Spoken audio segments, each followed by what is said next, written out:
So James, also we have some housekeeping to do. Have you made a new character? No, I haven't, and I'll let you know as soon as I do, and so that you've got a heads up and you can create a narrative story around it. So, Yeah. I won't leave you in the dark with that. Cool. So I've got an idea now, and now I can build a character around that idea, which makes life so much fucking easier. Yeah. I'll talk to you offline about that. Super duper. Because we're going to say goodbye. If you two didn't know, we're going to say goodbye to Han at some point. Spoiler alert. Yeah, that's fine. Look, if anything, it just means I can start gunning for him right now. Pretty much. Cool. Let's see if I can survive. So basically what you're saying is don't get too overzealous with trying to save him. Don't heal Han. Well, yeah, or it could also be that I'm trying to murder him. Him and I have agreed for us to murder him, and you, as like a graceful way to get rid of him, and you keep saving him and bringing him back to life, and he has to keep. I do have my scroll. I'm pretty sure I got a scroll to like raise dead or something. Yeah. Resurrection that I copied. I become, I die, and then you like bring back a zombie version of Han that's now your summon. The new character.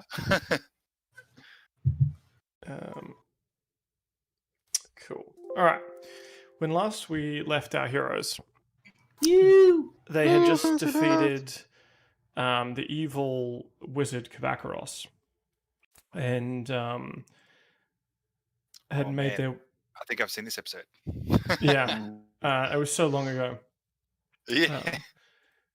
Or was it? Because time is weird right now for the fancy lads, and I guess fancy lad, and two of their newer additions.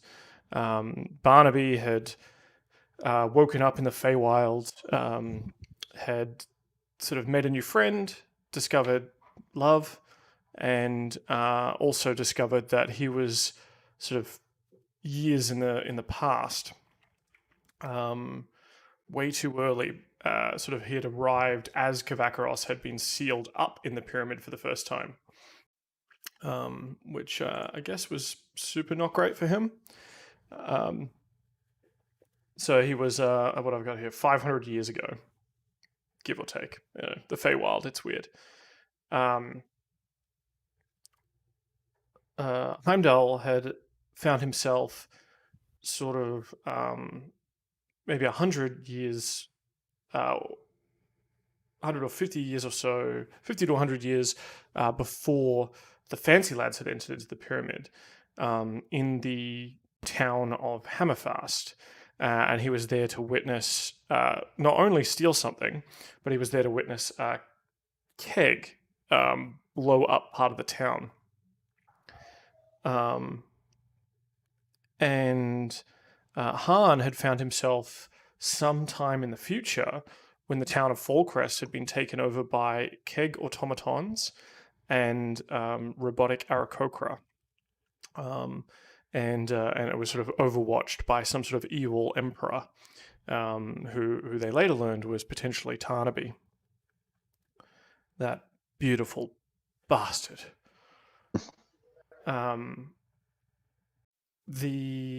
Luckily, these three heroes strung across time were able to be rescued by Mara, who had stolen a sort of wizard's tower that can bounce around time, and had brought them here to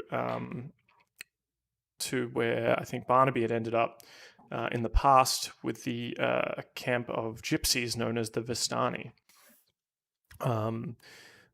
Mara had told you that the breaking of the Pyramid of Shadows, the prison that Karavakos had been held in, had ruptured the timeline and caused all kinds of problems. And some of those problems she's going to need you to fix. And she's still sort of a chronomancer in training, so she's not super sure what to do with you all, but she's got a pretty good idea. And one of those things she tells you is we need... where is it here? Where's my notes? Come on. On the streets. You'd think this super important MacGuffin I would have put in a very big note on my screen, but It's always in the last place you look. well, no, you don't know me. I'd probably find it and then keep looking. One other thing. Cool. She says we have to go. We have to jump forward into your future. I guess my past, and I need you to help. We need to find something. There's a. Well, firstly, we're going to need to find me, and you're going to have to help me find someone. I was obviously a little bit green around the ears. I spent a bit of time in Waterdeep on a gap year, just living it up. What'd you do in Waterdeep on the gap year? Something that we might be able to talk to you about. I spent a lot of time in pubs, in bars. I mean, I'd started my training, but then I gotten a year off. I met a boy. He was kidnapped. So that's probably where I'm going to try and send you. Okay, so just to clarify here, if we're going to try and convince you to help us, and you don't know who we are back then, you're going to have to give us some sort of code that only you would know you're sending us. Yeah. Possible? And she points at Barnaby and says, "Well, I think I'll recognize him." Okay, cool. I'm very distinguished. Yes, you likely will. Please remind me what was your favorite song that I used to play for you, just to jog your memory. Oh, that's an excellent question. I believe it was Han can help me out here, perhaps. I believe it was the C chord on repeat. Could be. Wait, could you hear that or? Yeah, I can hear that. Yeah. Yes. Oh, wait, could you hear me playing before? So I thought I had myself on mute. If I've been playing into your ear, I apologize. Oh, we haven't heard it the whole time, but just then we have. Yeah. Oh, okay. Yeah. See. Ready. Yeah, that's it. Mara loved that. Mara absolutely adored that song. I remember now. Thank you. Yeah. Right. Yes.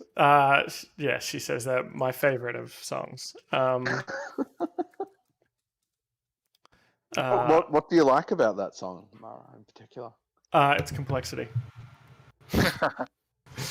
So deep. Yeah, it's got layers. I think it was titled "Seas Aren't a Changing." Well, that's not bad. Yes.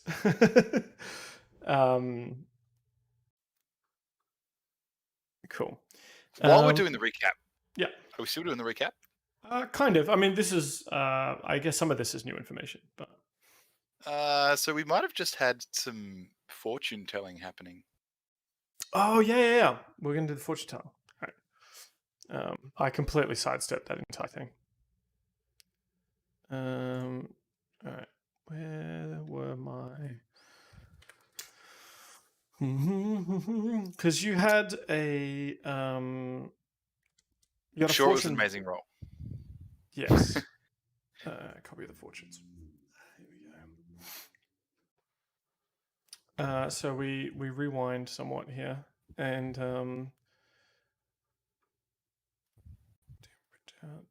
deck.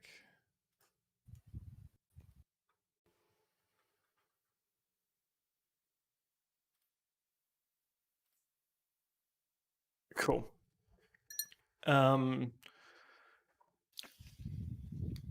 So the first card, we rewind back to Madame Ava's tent, and she's sort of laying cards out on the little table here, and she says, "Look, I know that your journey your quest will be rife with danger, and allies old and new. For but a gold piece, I will read your fortune. I got a gold Oh. piece. Yeah. I 3 gold pieces from my purse. Mm-hmm. Because I think I still have money. I'm almost certain I still. Yep, I do. Wonderful. I will minus 3 gold pieces from that, and I Cool. motioned to Heimdal. Your money's no good here. Put that away, please. That's cool. Champion. Dan, what is the other group doing with no money?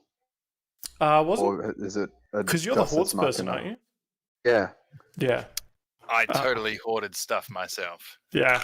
I think you two were the only ones that really kept all the money that you ran into. Look, it's an Nice. excellent question. At the moment, most of them are pantsless, which may or may not have to do with the fact that they don't have money. Like, if you don't have money, Yeah. you don't need pockets, I guess. So, pants Why were do you need pants? abandoned. Yeah, I mean, all of that can be watched in. I think we actually recorded some of last week's episode, or their session, if you would like to catch up. Obviously, separating Barnaby's knowledge from Paul's knowledge, they we'll give a little bit of a recap of what they did. They met up, also having been flung around time in different ways. They were able to meet up at the castle on the hill. And they discovered that it had been overrun by Orcish insurgents. And they decided to take the fight to the Orcish horde and went west or northwest to the Elsia Vale to fight back against Obald Miniaros and his children. His Obaldlings, if you will. Cool. Yeah. Yep. Cool. So So they've got their thing. They got their thing going on that you don't know about, but now you do. I mean, it's a mystery wrapped in an enigma. It is. Wonderful. Yes. Please. Here's payment. Tell us our fortunes. Yeah. And I say I'll give you an extra gold if you make it a good one. She says, my fortunes are neither good nor bad. They are what they are. They are the truth. They are your future. but she takes the extra gold. Yeah, for sure. She's a crazy gypsy woman. Of course she takes the money. Yeah. Mark it down, I'm gonna Paul. Mark it I'm down. marking it. Minusing another one. She draws the first card and lays it out on her table. And this card, she pulls out the 6, the beggar, number 6.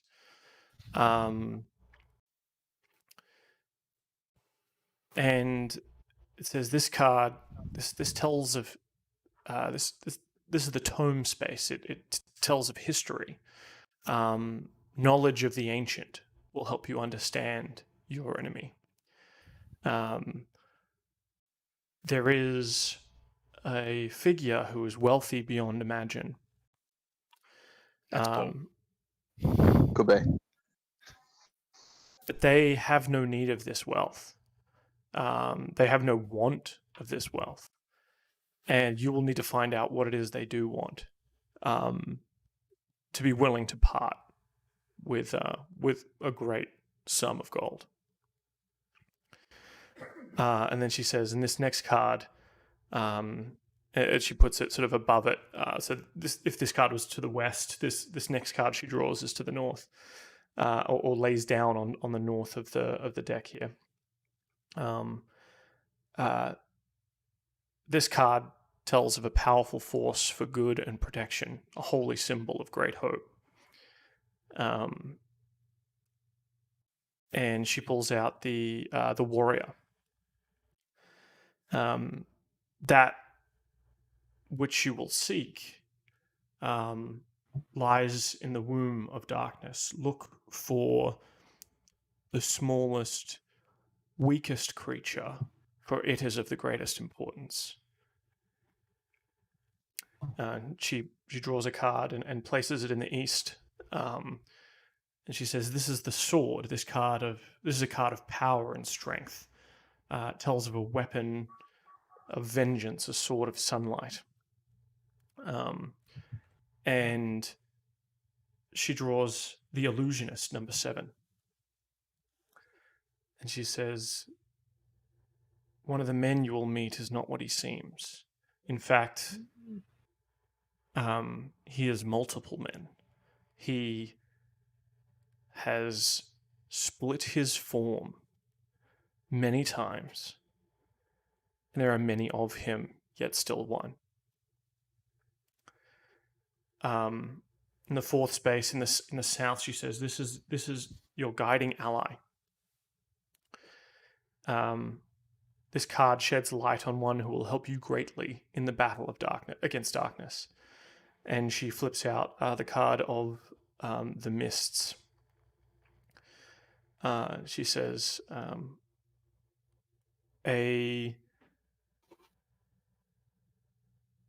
someone wanders this land alone,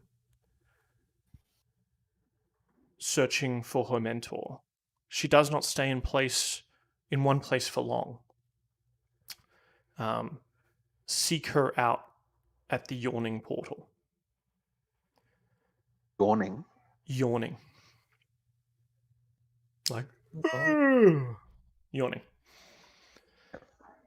Did you say Plementor? Seeking her mentor. Oh, mentor. Is it me? Probably me. I'm mentor to many people.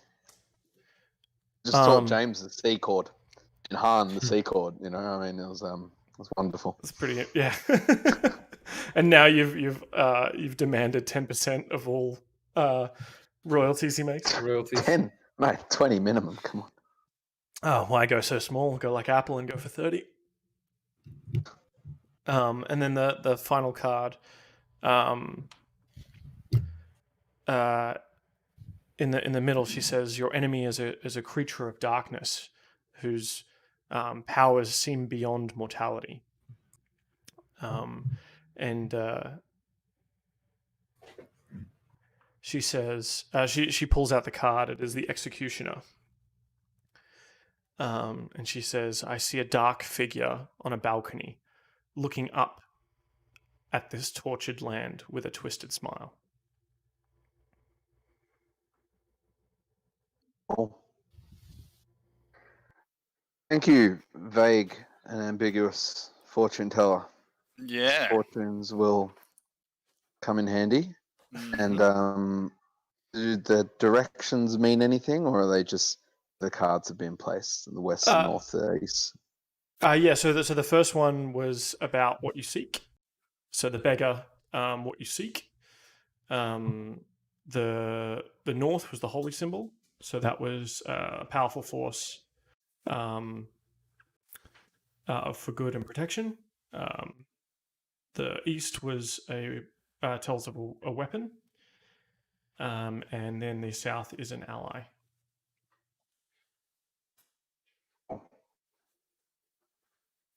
And then the middle was your enemy. Cool. So, which one's the illusionist? 7. The illusionist was a sword. It's a card of power and strength. So that was south. So when you find the illusionist, you may find a weapon of vengeance. No, that was east. That was east. All right, let's go. Which one do you guys want to suss out? Obviously, we can't go to the middle yet.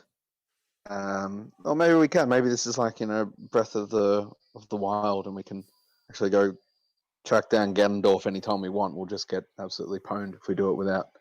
Yeah. So wait, the mist was west, right? The mist was south. Well, okay. So I'm talking about. Let me. I'm talking about on her table, like the southward position on her table. Sorry. Let me post this in Discord. So this was the order of the cards she drew. I put it in the Fancy Lads chat. Okay.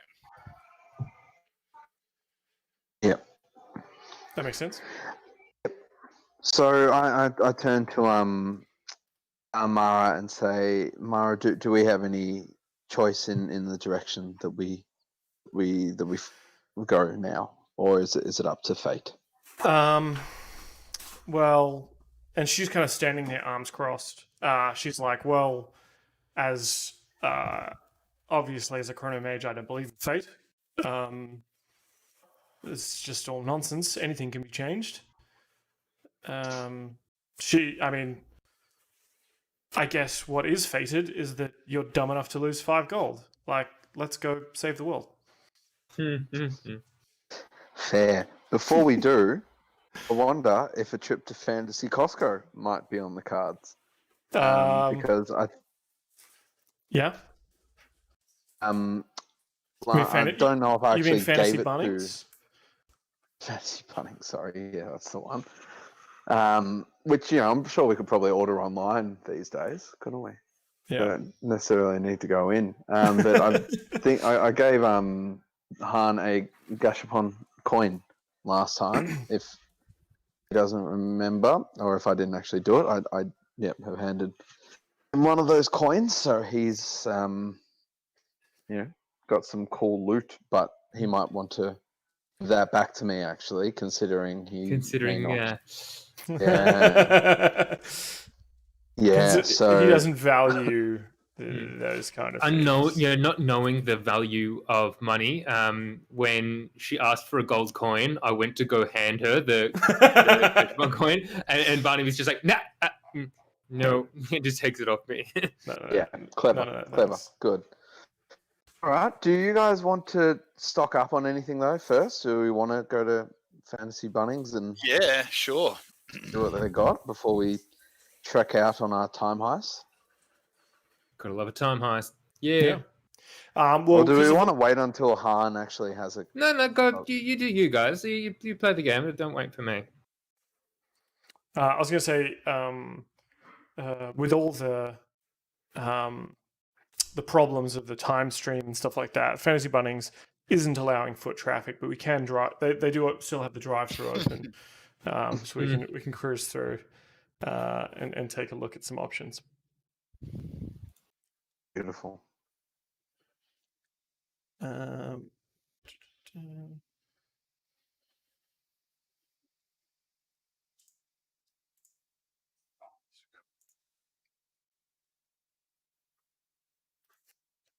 Sorry, just changing some settings here and opening up my Fantasy Bunnings spreadsheet, which I need. You know what? I am not prepared for a Han Fantasy Bunnings, but we can make it. Oh wait, no. Who's going to use the coin? I need to find the. My table. If we can table talk, I suppose would it. I don't think James has actually had the use of one of these. Yeah, I've never been to Fantasy Costco. Yeah. So it probably would be. It's about his turn. I've had a few of them, but would a new character be able? Once he creates a new character, it would make sense for them to. Awesome loot, or like. What are your thoughts? They might come in with loot. We don't know. Should we? Well, I'm pretty. I don't see the need. What is this? I've actually never been to this fantasy bar. Yeah. It's Mara says, it's Fantasy Bunnings where all your dreams come true. It's an interdimensional place where you can go and kind of. Do you still have your membership card? That's actually still with Riverhill. I think, isn't it? But Yeah. Oh, yeah. Where's he? They recognise us. Garfield vouches for me. Yeah, as the deal's warlock there, I rock up. I'm like, yo, go get my boy Gary, and he says, yeah, let him in. That's fine. Okay. Because he owns me. Okay. Well. Yeah. Well, let's do that then.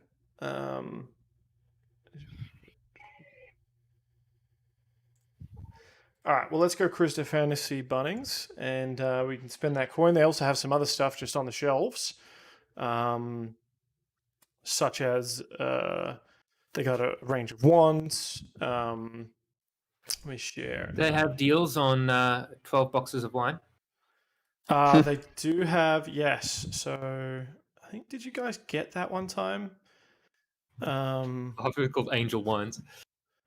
It was, oh no, they had the low carb, a can of low carb cider that you could buy.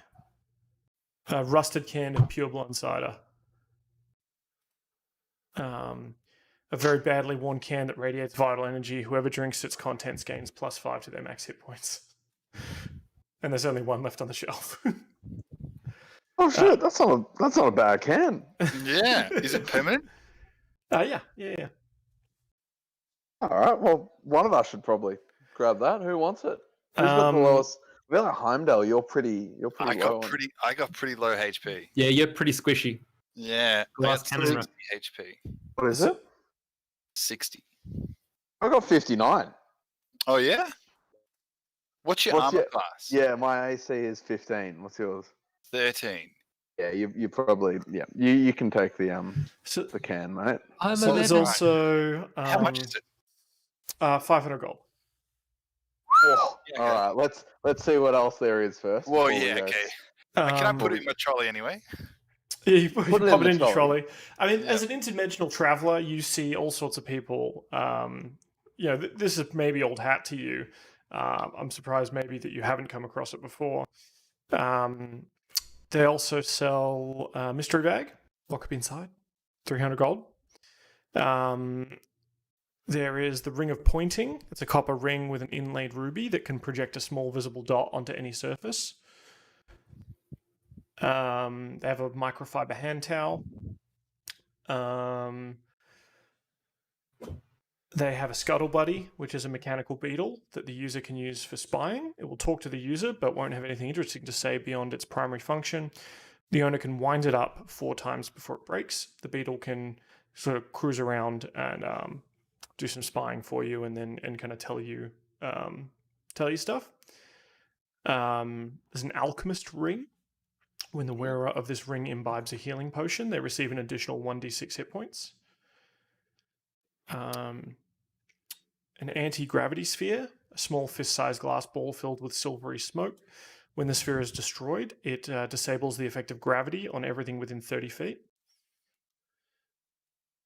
How much are these things? So these are in the 500 range. They have plastic sheriff's badge. Adds proficiency to deception skill checks when impersonating a person of authority. They have phone a friend. There's phone a friend scrying bones once per day. You can ask it a yes or no or maybe question and throw the bones, and kind of get some answers that way. I'll put that in my trolley as well. There's a glue. That's 500 gold for those bones. Just going to put it in there. I feel like that could be useful. There's a glue grenade. So essentially, you can make an area all sticky. I like that in the trolley. Let's whack the glue grenade in as well. There's a perfume of attraction, feline. So it has 3 charges. When used, it gives the user plus proficiency to all charisma checks within the hour. It also attracts all cats within a quarter-mile radius.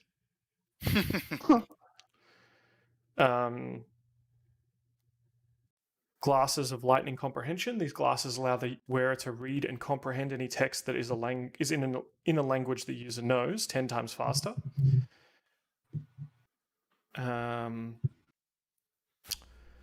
These are in the 600 range. Bracelet of Thievery. They count as thieves' tools, and they can cast the spell Knock 3 times before turning to dust. What? I knock all the time. The spell? No, as in I just knock on doors. Well, Knock is a spell that opens locks.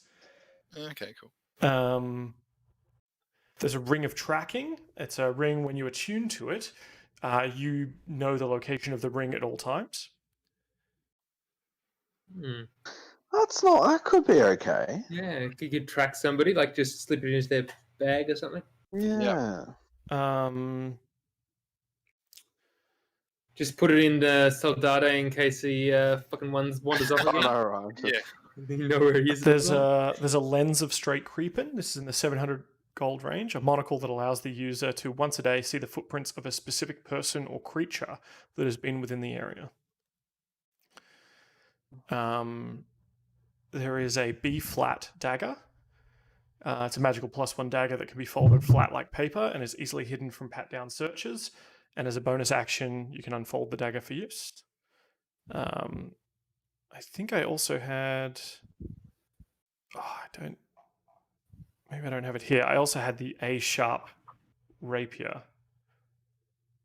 A-sharp rapier, I like it. And the B-flat dagger.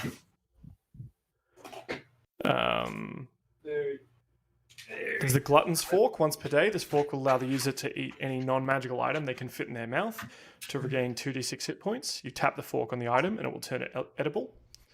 Gee, that's okay. Yeah. Could you do it to doors? That's 750. Can you fit a door in your mouth? You can't fit it in your mouth, yeah. Could you lock? Like just eat the lock? You bought the Ring of the Grammarian here. Can we put that fork in the trolley as well? Yeah.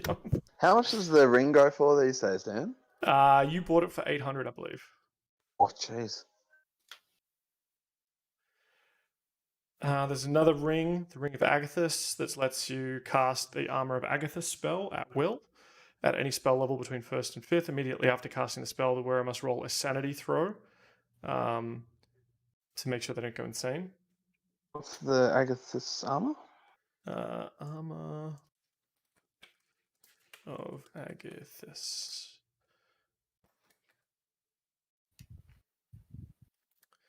A protective magical force surrounds you, manifesting as a spectral frost that covers you and your gear. You gain 5 temporary hit points for the duration. And if a creature hits you with a melee attack while you have these hit points, the creature takes 5 cold damage. Casting it at a higher spell slot increases it by 5 per slot. But with this thing, you... oh god, I just closed it. The check to not go insane gets harder, obviously, the higher spell slot you use, and also the more often you've used it that day. Yeah, right. Okay. There's a Mouth of Minty, cool mint tablets. Get 3 uses. Eating one, you can cast an Ice Breath, sort of like a dragon, not quite like a dragon breath weapon attack, more like a dragonborn breath weapon attack. And it makes you feel minty fresh for days afterwards. Does it use a spell slot? No, so it uses one of the cool mint tablets. What else could be interested to you? The Diadem of Fabulous Truthiness. Once per day, the wearer can use this simple circlet to cast a version of the spell of Zone of Truth that will not cost a spell slot and will only target one creature as opposed to an entire radius. What does this spell of truth do? Zone of Truth is you cast it on an area usually, and the people within that area have to make a saving throw. If they fail the saving throw, they can only tell the truth for I think it's like an hour or something.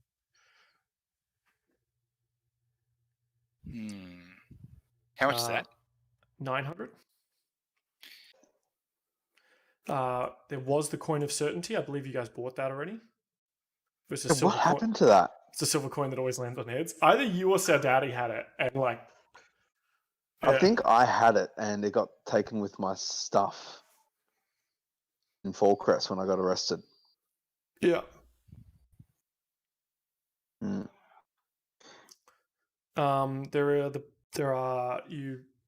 find yourself sort of in the sort of more expensive upscale area, and also maybe Heimdal, you're drawn to an aisle that's a little bit scarier. The adults only area of Fantasy Bunnings. There are the braces of blood magic. The wear of these braces, so it's got sort of barbs on the inside of the bracelet, and it advertises that why just use make your spells more powerful, draw on the magic within your own blood to inflict incredible damage upon your enemies. Is that it? Well, it essentially kind of deals damage to you every round once you activate them, but while activated, your spells do more damage. What sort of damage? What sort of both ways to you? And... so 5 damage, an extra 5 damage to you every round, and then your spells that you cast will output an extra 5 damage as well. Yeah. Okay. There's the wand of switcheroo. Once a day, you can point at another creature within one size range of each other, so same size or like medium to large. Within 100 feet, the target and the holder of the wand will switch places. So this is like your transposition. James, mute yourself. Oh, sorry. But they don't need to be a willing creature. Well, if they're unwilling, they have to make a Constitution saving throw to remain in place. Okay.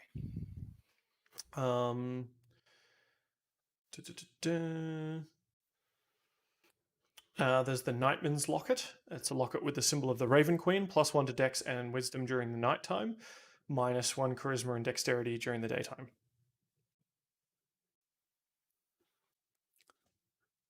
All right, so we're probably getting out of our price range a little bit here. So yeah. What are the items? So I've got here glue grenade, ring of tracking, the glutton's fork, and that mouth of they all sounded pretty decent. What's on your wish list there, Steve? So I only started writing them down at the fork of healing, which is the glutton fork. The truth circlet was also kind of cool. Dan, did you mark anything that we put in our trolley? Not really. I assumed you were. So the truth circlet's 900 gold. Yep. So we have 1,396 gold. Okay, so and that's the whole group as well. So if we just spend bulk cash and catch up with the crew. And... Oh yeah. Doesn't matter. Oh, okay. So wait a second. Loaded TV. What Thank you very much. The currency is gold. Is that what we're looking at here? Yeah. Okay, so gold. I have 1,255. Wow, you little hoarding sneaky mate prick. I have been no I've just been picking everything up when I can. And not only that, I have several diamonds worth and gems worth many gold pieces.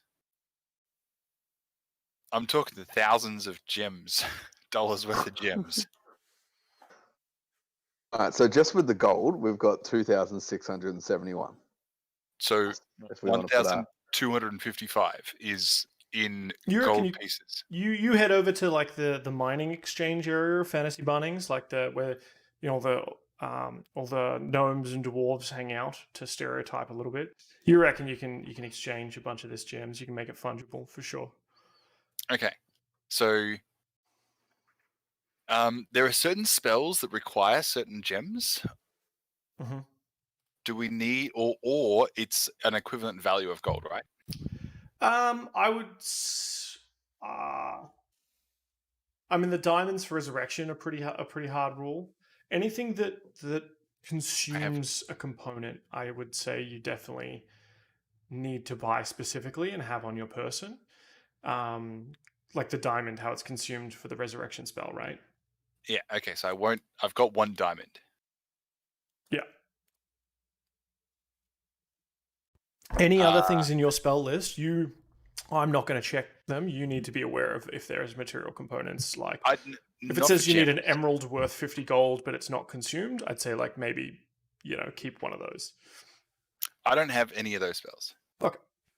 It's all like a pinch of dust or a Yeah. pinch of salt and like a leather strap or something. Yeah, you reckon you can stock up on that without like that's like in the copper range. Like you don't need to worry about that too much. That's actually what I was coming to Fantasy Bunnings for. I didn't realize that this was like. Well, you're probably running low after many years in the Pyramid of Shadows. So. Oh yeah, I'm happy to stock up on that shit, no problems. Yeah. But can I? Okay, so I have on top of the 1,255 GP, which I have. Mm-hmm. I'm going to trade in 3 topazes worth 500 gold each. Mm-hmm. So there's an extra 1,500.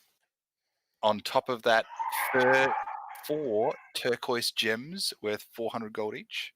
Mm-hmm. So there's an extra.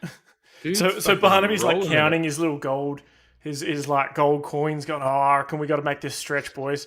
And then Heimdal just dumps a load of gems. I got shitloads of gems, man. I have been making a point of looting everything. Anytime I've been like, I ran over to the horde, the dragon horde, got a couple of gems from there, baby. All right, and then 4. How much was the last? Yeah, how much was the last one before? So 4 turquoise gems at 400 gold each, which is what's that? 8, 16, 1600. Oh, yeah, 16, of course. Jeez, and then assorted gems worth 500 gold. Cool. Well, you're looking at like the higher end of if you want to buy something here. The higher end of items that are here are sort of like in the $3,000 range. Oh yeah, but that's okay. What are we talking? So we're together if we put all of our funds together. Yeah. Which I think we should do. We have 6,271 gold. I hope no one else is watching this from outside. You hope yeah. I'm almost certain Alex is watching. I don't know who else. So we can basically get everything that we wanted in the cart. Yeah. No, but I missed. There was a couple of things before. There were. Could you just name? You don't need to explain what they were. Just quickly run through a few of the things before the 4K. So there was the mystery bag. That was interesting. 300. Yeah. That could be anything. Yep. There was basic potions of healing. Nah. We've got healings. We got here. Stone of Sorry, Earth were you Control looking all this up? I've got it like in a list. Scuttle Buddy, the rusted can of pure blonde cider. Oh yes, that's the one. Yeah. What's that one? So let me worth? put That 300 or 500 plus the Alchemist Ring makes healing potions better. Anti-gravity sphere is the that other one. These single time use things I'm not totally keen on personally. Plastic Sheriff's badge. That was kind of cool. The bones. You wanted the scrying bones? Yeah, the bones are good. Yeah. What are the bones? So that's you get to ask a yes/no question. That's right. Yeah, and that was once a day. Yeah. And that was 500. Yeah. 400, 300, 200. 500. The glue Will grenade. You do it for less? What if we buy all this stuff together? Can we? Oh, we're gonna bargain. Never mind. Can we barter? We'll get to the bargaining stage. Let's get the max price first. The glue grenade, the perfume, the glasses, the ring of tracking, and the bracelet of thievery. Let's whack in the bracelet of thievery there. The Nox spell's pretty good. So my understanding is, you literally can just open things. Yeah, but it's like only 3 uses, right? Mm-hmm. Yeah, but how often do we break into things? How often will we need it? I reckon it could be one of those things that would come in handy. True. All right, done. It would. So, all this shit would come in handy. So I've got here glue grenade, ring of tracking, glutton's fork, mouth of minty freshness, the mystery bag, ring of blonde cider. Hold on, I've put pure blonde cider, the bones, bracelet, ring of tracking, glutton's fork. Yep. Yeah, definitely glutton's fork. Glutton's fork sounds sick. Currently up to 2,950. Can we get rid of the minty freshness? I Because haven't included that. Yeah, no, we're whacking in the minty freshness. But it's like it's just like 1d8 or something on a cone in front of you, or 2d8. We are all people with spell slots.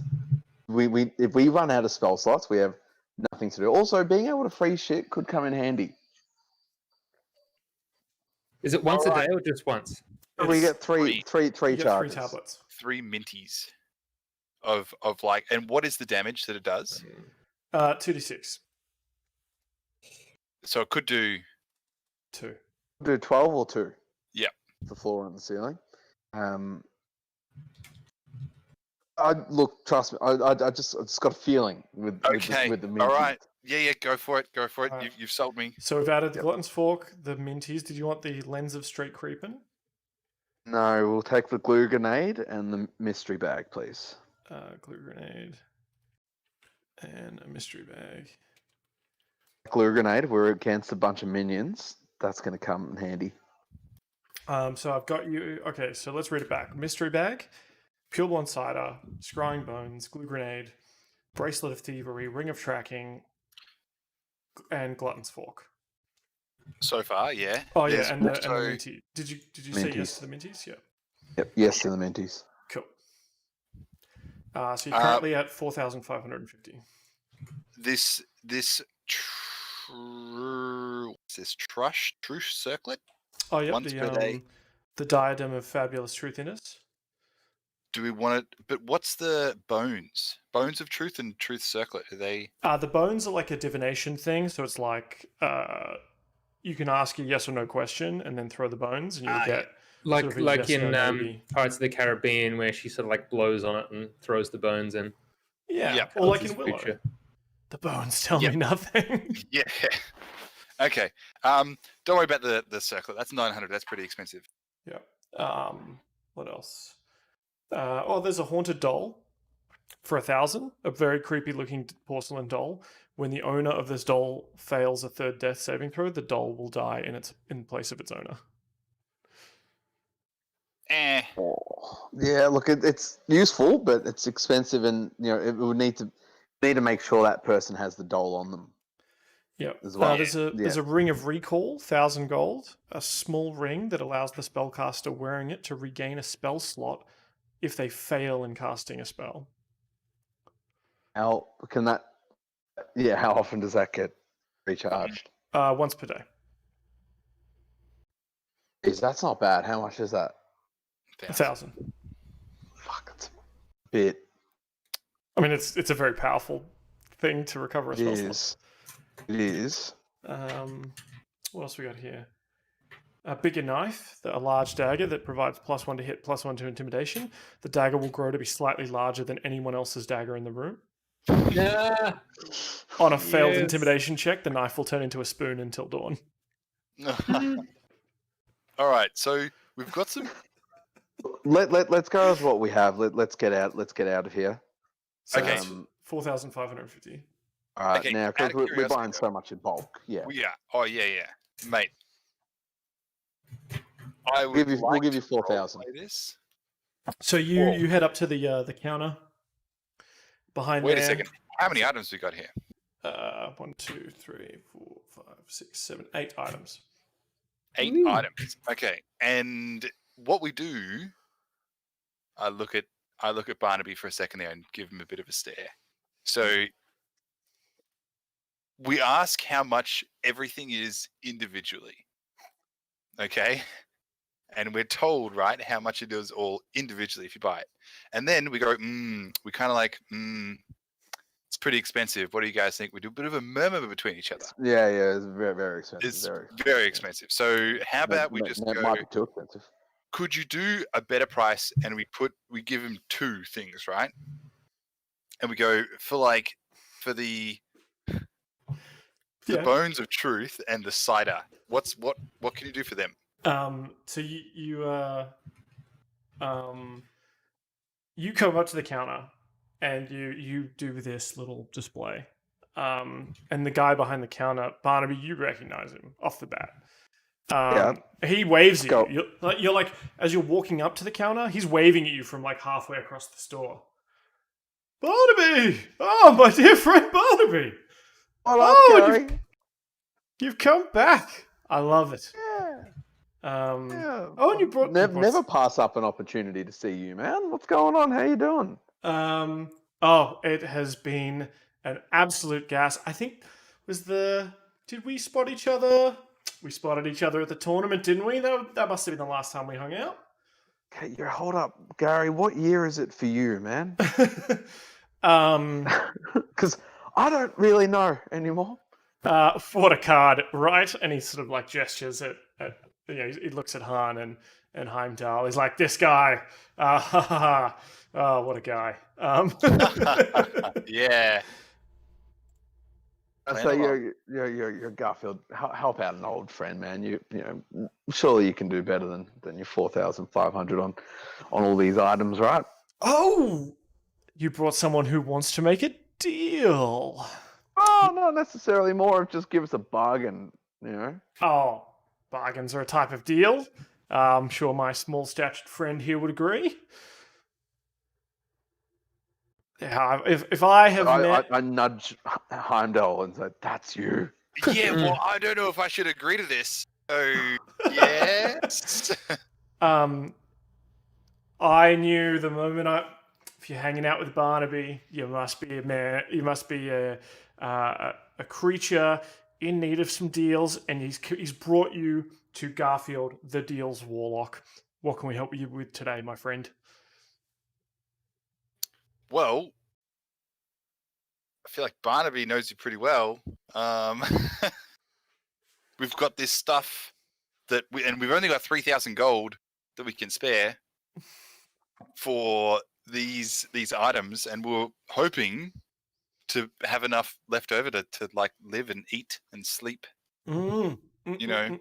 Yes, you want to get to the next day, get to the next inn, as they say. Can you help out, Barnaby? Well, I mean, Barnaby and I do go back. We've struck a couple of deals, I believe. Old Bucky Barnes. Yeah, we struck a deal. Well. It does seem like you're dropping an awful lot of gold in our humble establishment.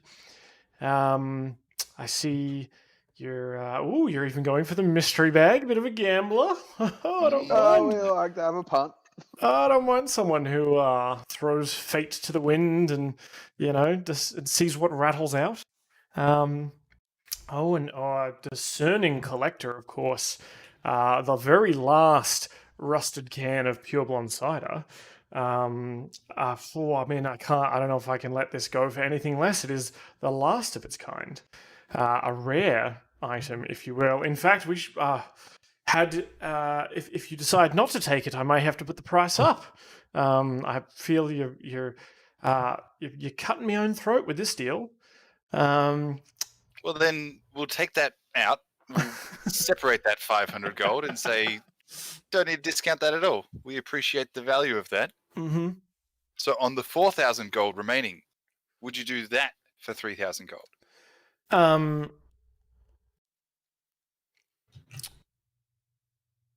Look, I love, and he's very excited to be negotiating with you. Me, Dan, as a dungeon master, am terrible at negotiating, but Garfield, the Deals Warlock, loves this, lives and breathes it, spends many a year in markets looking at, small trinkets and antiquities. Is he? Loud bangings upstairs. It's probably Garfield himself turned up to exact vengeance. He says, "Okay, well, 3,000 gold. I'd hate to take you for everything that you got there. Now, I would also hate for a deals hound such as yourself to go away without the items that they require to come to fight do-gooders and do-evilers and make it back with more gold to spend. So it's really in my interest to help you get these items. But perhaps there's something other than gold we can consider. Man. If Hmm. not, Heimdal, Han. Actually, well, Han, you can have a chat with this dude if you want. That's fine. Walk Han, up to maybe him. offer him your soul for all these Yeah. items. I walk up to him, looking dead in the eye, slam my fist on the table, and go, "What do you want?" He says, "Oh, I notice a mighty fine tome on your hip. Something like that to the right collector could be worth something. I'd certainly consider letting some of this stuff go at a discount for an old friend of Barnaby's, for something, a bit of money and that dusty old book." He's like, I turn to Barnaby and go, "See, why can't you be more like this unbelievably trustworthy guy? I only have to look at this guy once, and I know that to his very core, I believe that I can trust everything that comes out of his mouth, and every deal we do with him has no repercussions whatsoever." So I pull the tome out of my back pocket, but then, sort of, in holding the tome in my hands, realize that books are better than people, and my attachment to the book grows. Yeah. Did we ever figure out what that was actually in there? Did we ever decipher it? Oh, I Yeah. actually think you have a number of I've got it, tomes. I was considering the tome of banishment that you have. Yes, that's right. Actually, no, I'm happy to live with that one. Oh, enduring spellbook of banishment. That's right. One charge. Oh, I already used it. No, I didn't. He doesn't know that. So using Way to my negotiate, man. Arcana perception, I figure out that it's already used, and I go, "Haha! No. Okay, sorry. Can I rewind that and just go, say it out loud, not thinking that anyone else can actually hear me Oh talking yeah. to myself." So He I've says, just said- "Oh, used. It's not in the blister pack." I mean, he said, I mean, it looked, despite it being a dusty old, I thought the dust was its packaging, but you say you've opened it. Oh, it's going to be harder to sell. I have a gold key of strength with dwarfish inscriptions on the side that unlocks a very unique lock, I suppose. Oh, You could probably pop it in with a mystery bag. He says, "Oh, do you mind if I take a look? I just want Sure. to." Absolutely. So Examine away, my friend. Takes the key off you and kind of turns it over, and he says, "Oh, I do believe these were part of a set. You wouldn't happen to have the others, would you?" You are correct. They are unique keys. This is the only one of its kind anywhere in the world. I do know that, and for a complete set, you throw in the book, you throw in the set of these keys, and I think we're getting very close to making a incredible deal in your favor, my friend. So, do we know? I look at Barnaby and Han and say, "Do we know where the other keys are?" Absolutely no fucking idea. There was like a crystal key. We did have them. I know that Birdman had some of the keys, didn't he? Isn't he the one that ran up with all the keys? Or was that you, Heimdal? Well, they're not in my inventory. Guys, like let's just make any kind of deal and get out of here. Yeah. Okay. Yeah. Okay. Cool. What about just for the one key, which the others may come past, or because it is unique, people might want? Would you sell for 3,000, excluding the cider? So 3,500, including the rusty cider and the key. So 3,500 plus you'll throw in the key. Yep. And so we're equating the key to be worth about 1,050.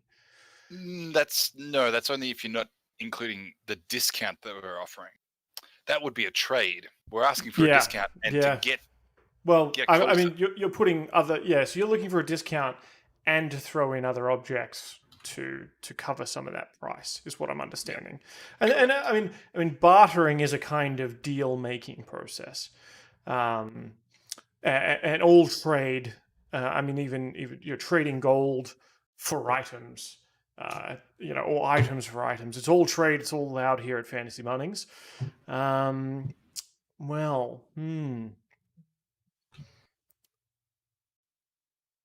How about this? You can.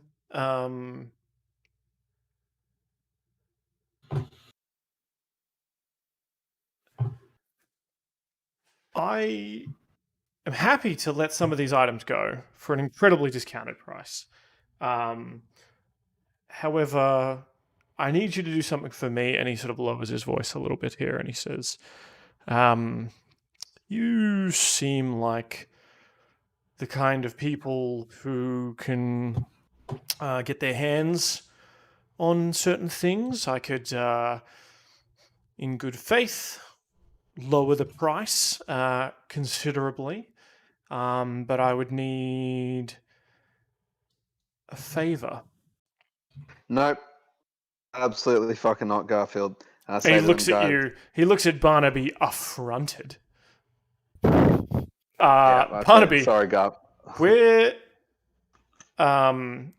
currently I'm not talking to you. I'm talking to your deal-hungry friend here. Yeah, what's the deal? What's the favor you need? Out of curiosity. I mean, it could be anything, but it could also be nothing. You could be dead I need tomorrow. to know what it is. Yeah. Just you agree to sometime down the track do me just something small, so like a small favor, something that would barely even register. I'd say to Heimdal, this dude literally owns part of me because I made this deal about like 5 years back. So yeah. Sorry, unless I know exactly what the deal is, I'm not going to. He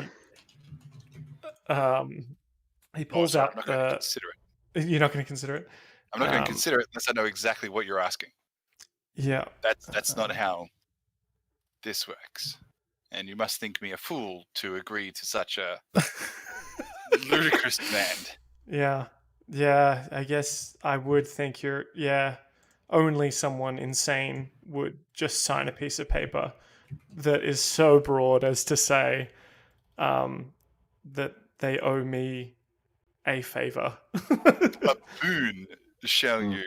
At that moment, you notice that framed above, like on the wall behind Garfield, is exactly that, with a big flowing Barnaby sign under it. So good.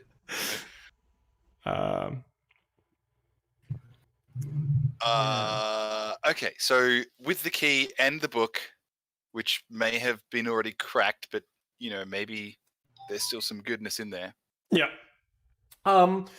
Well, how about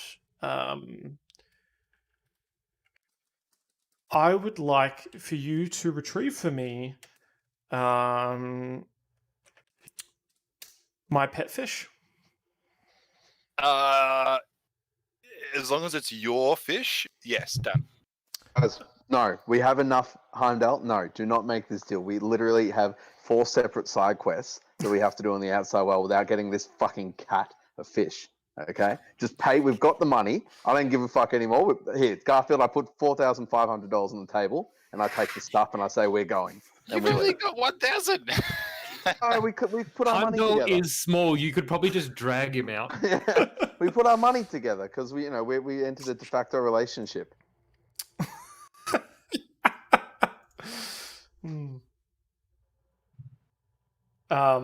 So I would love to hear how this plays out in terms of like you guys narrate to me what it is you're actually doing here. Okay, so it sounds like my man here, Barnaby, is a little bit sore from the last deal he made with you, which means I don't know why, because he has not even fulfilled his part of the bargain yet. I gave him everything he wanted and more, and I'm yet to come collect. I've yet to come even knocking. So what's the okay, never mind. Well, okay. So moving along, trying to speed this up a little bit. With the book and the golden key that we got. Mm-hmm. And how about this? I promise you that we will come back to you to spend large quantities of cash when we accrue it, providing you give us a couple more coins to come back to you. Obviously, there's no way we can do that without more coins. I'm assuming you have them, and you want us to come back and spend money with you. Yeah. Okay, so I promise to spend more money with you, and I tell you what, I'm a better saver than this guy next to him. Better little hoarder, and you do this for 3,500 gold. We'll give you the book and the key and the promise to come back and spend more money with you. Okay, so you promise to come back and make Fantasy Bunnings your primary outlet of choice for any large purchases. In terms of repeat visits, yes. But I can't say that just because you're going to be the only person we buy large things off, because I can't discount the future.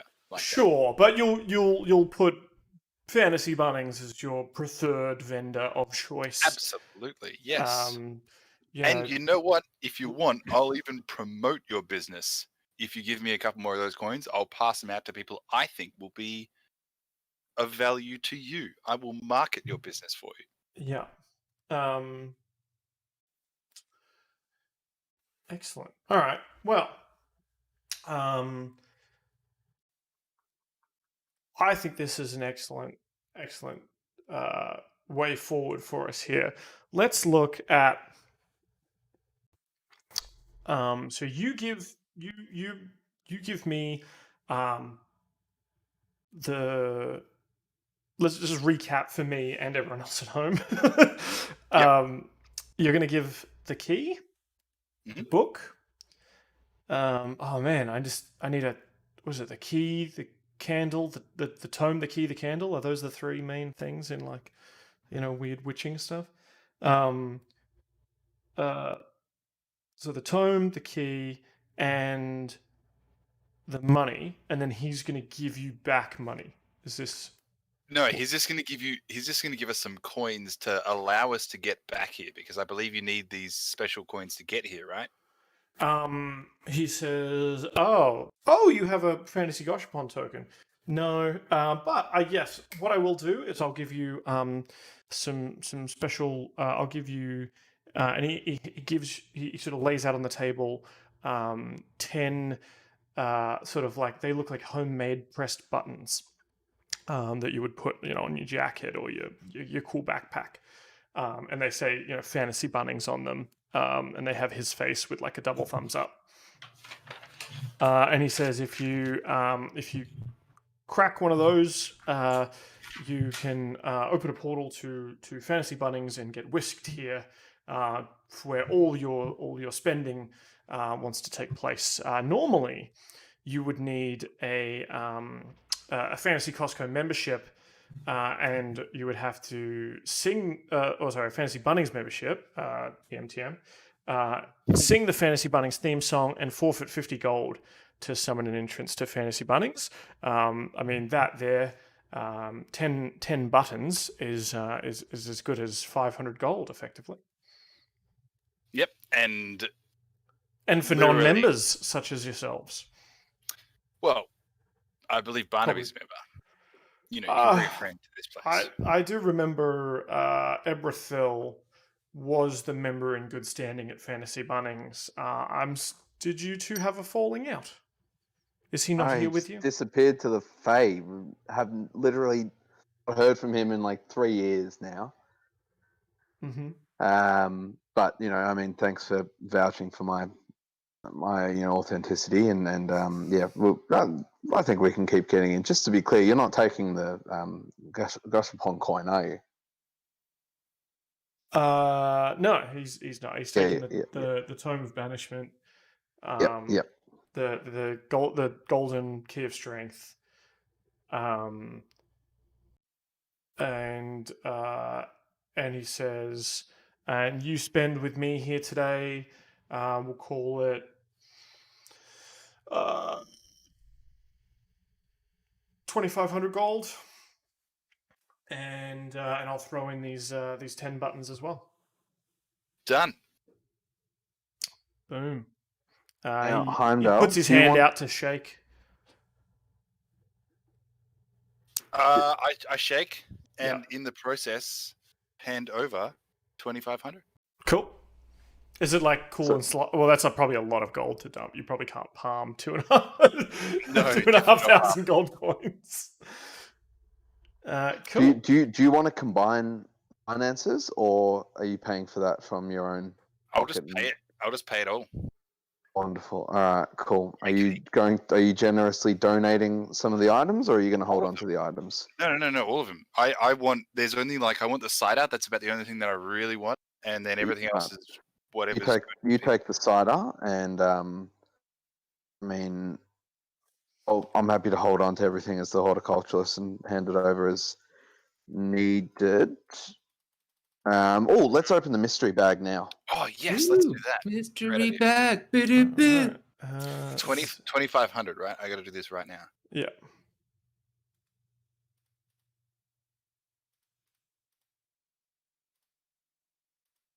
It's 1,500. An extra 1,000. All right, let's find my magical list of mystery box shit.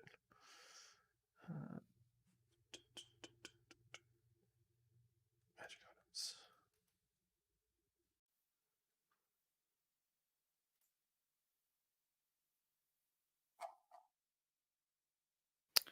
$2,000 gold down.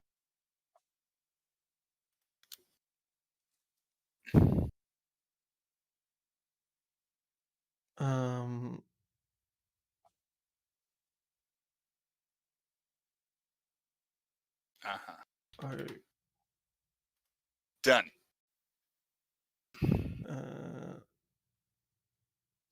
Cool. So you open it up, and despite you open up the mystery box, and inside is a dagger, perfectly balanced, has a shining blue gem in its hilt, and you believe after spending an hour with this weapon, you'll sort of be bonded to it. And you can, as a bonus action, you can teleport to the dagger. Is it its specs are just that of a regular dagger? Yeah. And as long as you're, it doesn't actually say here. What's the? Let's look at some teleport ranges. So you can.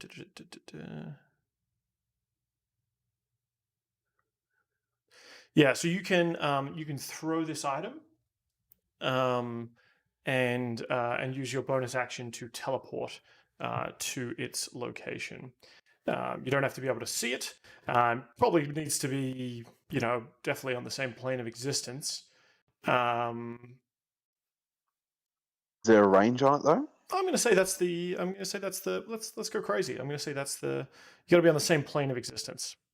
Wow. Okay, that is an incredible item to get from a $300 mystery box. Yeah. Cool. Who wants it? I guess we all kind of want to. How do we decide who gets this incredible dagger? Han, I think you should have it. The Han is grateful. But Would you like me to hold your dagger until you come back from the toilet? Till I come back from the toilet. No, I'm sure at some point you're going to go to the toilet and not return. Eventually, but not yet. Well, So, okay. so Hans wasn't paying attention. Okay, Barnaby. Oh, Han doesn't get the dagger then. Okay. Yeah. Han wasn't paying attention to the party as he got distracted by a tome in a glass case next to the counter. So I don't need it. I'm all about teleporting and shit. I'm going to take this dagger, and we'll see what happens when Han's new character comes, because I do like to enter fights and then leave, and this would really give me incredible ability to do that. So yeah, wonderful. Good stuff. right. Well done, everyone. All right, let's get the fuck out of this place. GTFO. Mm-hmm. All right. I'm gonna put a restriction on this thing of just like it's gonna be a once per.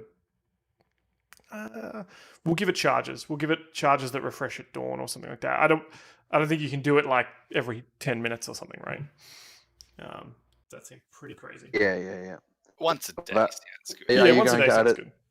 Are you going to add it, or I've added it to my D&D Beyond. I've added dagger, and I'll just write Teleport. Teleport dagger. Yeah. How do I add this max HP of 5? You should be able to go into D&D Beyond and customize your max HP. Okay. Do you say once per day, Dan, for the Yeah, teleport? we'll say once per day. Cool.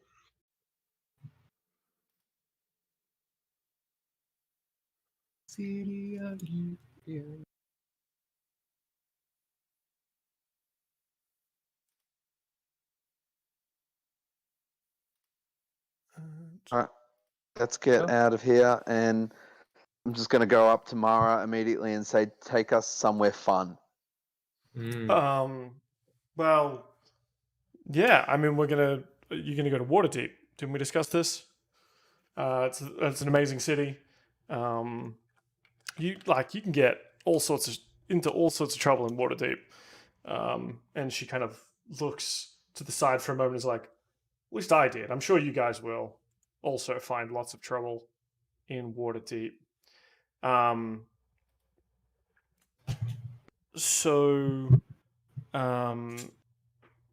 Great city, massive, lot going on. I need you to find me, or maybe I'll probably end up finding you. I'm not sure. It's a little bit hazy.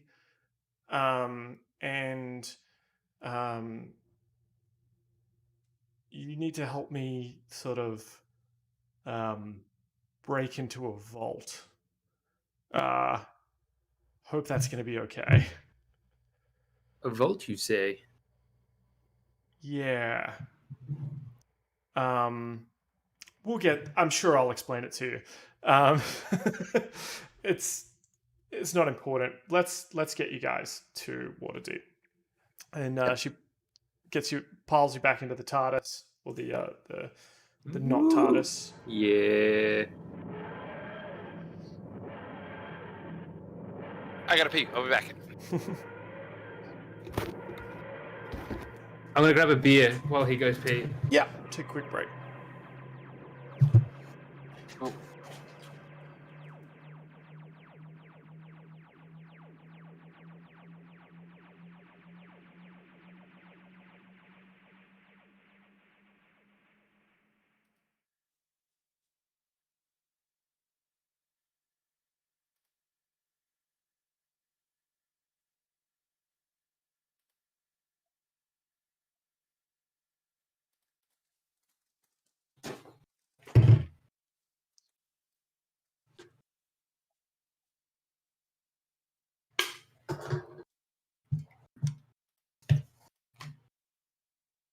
All right, anyone there?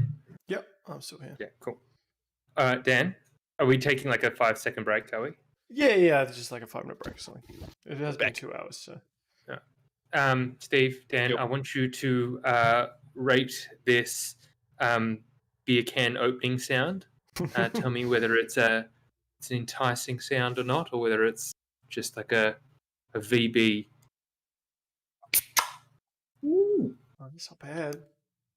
I reckon that's pretty good. That's pretty good. Yeah. I'm a fan of the clonk. that was a chock. Mm. Yeah, it was like It was something. two motions, not You're the about one. You got to get the one. It sounded like you wanted to get it done quick. Well, that's me, you know. Just wanted to get that into that sweet nectar within. I must admit, it is just water beer. It is actually a pure blonde. Ah. So when you mentioned that, I was like, lol.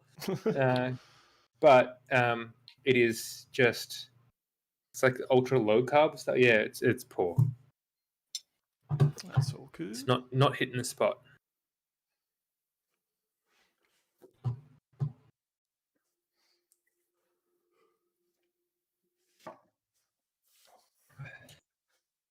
So, Dan, you there? Yep. Could I use? Am I back? Can I quickly talk to this warlock before I? Sure. Cool. What's this fish you want, just in case I do come across? Oh well, the fish. He's a friend of mine, and he's I mean, he's been missing for so long. He got caught up with the wrong crowd. He's just a little fish in a fishbowl, and I think Is he gold? Is he a goldfish? sure, yeah. Okay. Fish in a Actually, I fishbowl. wonder if he is actually gold. Do you know where he went?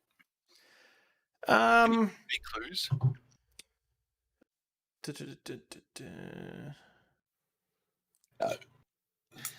Well, he's he's a small. He looks goldfish-ish. I mean, the main thing I want is him and his fishbowl to be back home with me, home safe. I think it'd be better. He'd get more love and attention with me. You know, his old friend. So if you find him out there, he's got a very he's Can he talk? well, I mean, he can communicate with me. I feel like I understand him. Okay, cool. You know, his And- his name is Silgar. He Okay. may respond to that. Yeah, if you could you could bundle him up and bring him, bundle him up in his fishbowl, bring the whole thing to me. I'm sure I'd be eternally grateful. Yeah, good to know. All right. I'll keep an eye out for a fish in a fishbowl named Silgar. Yeah, that'd be great. Good doing deals with you. And we'll see you soon. Yeah. Have Just some table talk. Paul, are you back yet? Yeah, I'm here. Oh, yeah, cool. Sweet. All right. Cool. So you guys jump in the machine, and where are we? Where's Waterdeep here? Whilst traveling, I don't have. I just like the fact that we're traveling on a TARDIS, Paul. My dream come true. Pretty damn cool. I know, right? And I'm not I'm not going to say anything further because we're being recorded. Cool.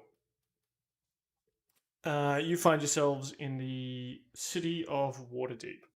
Let me describe Waterdeep to you.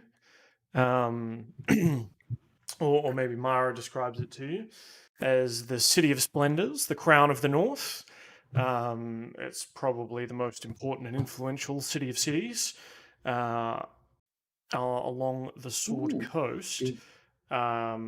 named for its outstanding natural deep water harbor and deep drinking establishments.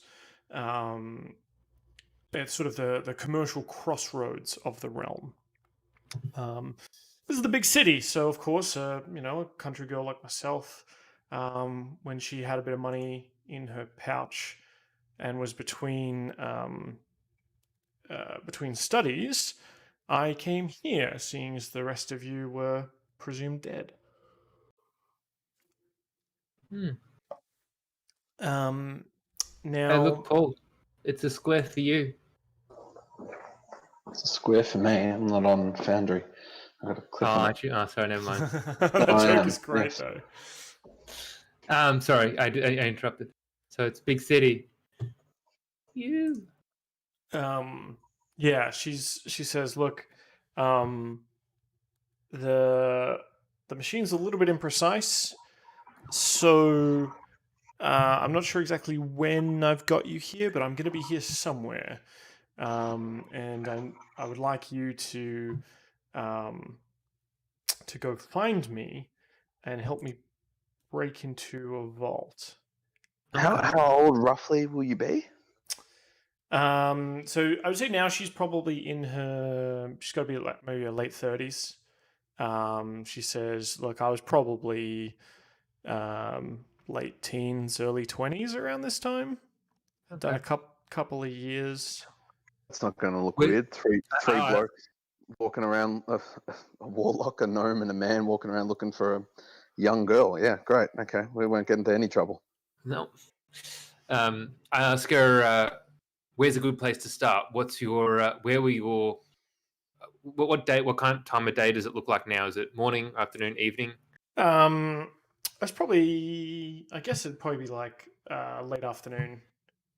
Late afternoon. So I ask her, where would you be on a late afternoon on a nice day like today? Well, it's a beautiful.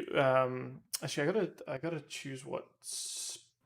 Yeah, I actually have to choose what season it is.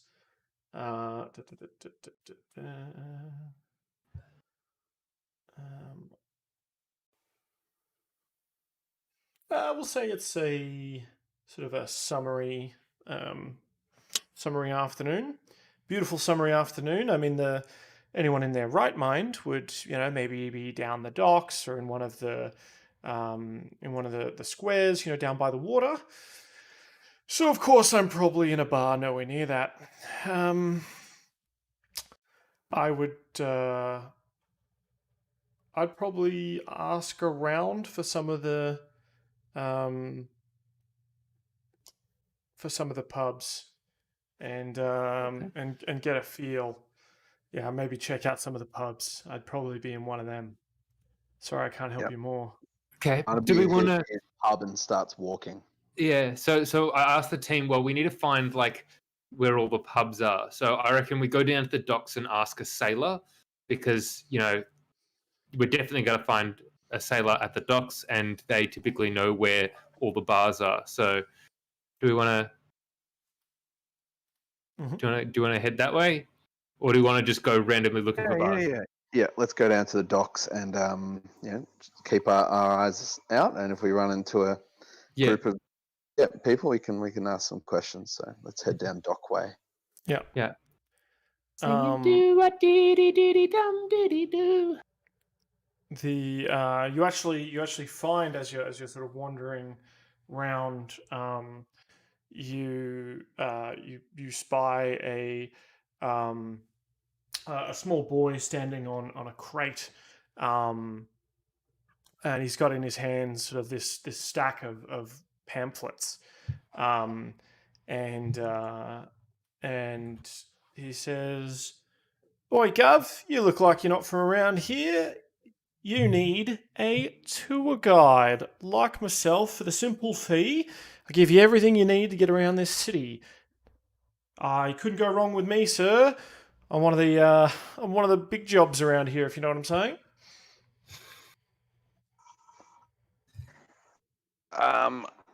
Wow. Okay, we've landed in Cockney London. So I immediately line up Heimdal next to him and start comparing their heights. Yeah, well, this kid looks taller because he's standing on a box. Okay. Says, if you're from out of town, boys, you don't want to be getting in trouble with the law. And he looks around sort of surreptitiously. He says, we got a lot of laws here in Waterdeep, and I can tell you guys are fresh out the countryside. Probably don't even have laws where you're from. They are where things you can and can't do, or else you get in trouble with the gov. Isn't that right, gov? I ask him how well do you know this city, and could you show us? Maybe no. Firstly, I ask: is Mara still with us? No, she's No. Okay. she narratively and also figuratively made an excuse of that she can't be in the same place Place. Okay. as herself. Okay.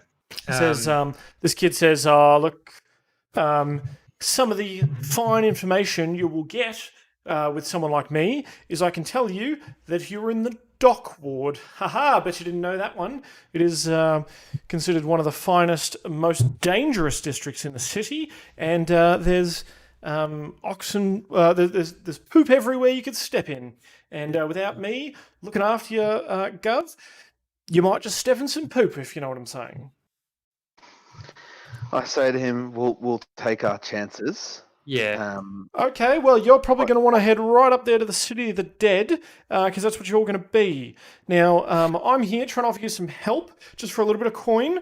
Barely anything. You're well-dressed gentlemen such as yourself. But if you want to wander right off the edge of the pier, be my guest, sir. I pick him up by his collar, and I hold him eye to eye, and I say, "Listen here, you 19th century Cockney child, point us towards the nearest pub and be on your way." Give me an athletics check. Yeah, I'm gonna do it in I can do it in Foundry, I imagine. Yeah. Yep.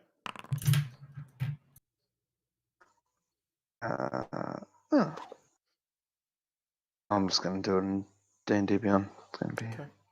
It couldn't be easier. Could be easier.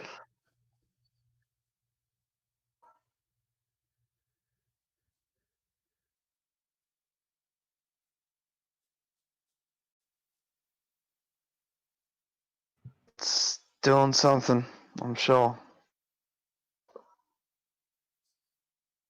I'm just going to do a test roll, if that's all right. Just want to see if my things. You might need to click the little red B in perfect. just above the little chat box to enable D&D Beyond in Foundry. I got a 10 plus 1 my athletics. Okay. Yeah. How do I roll in Foundry? Where's the... Well, you should be able to double click on your character token to pull up your character sheet.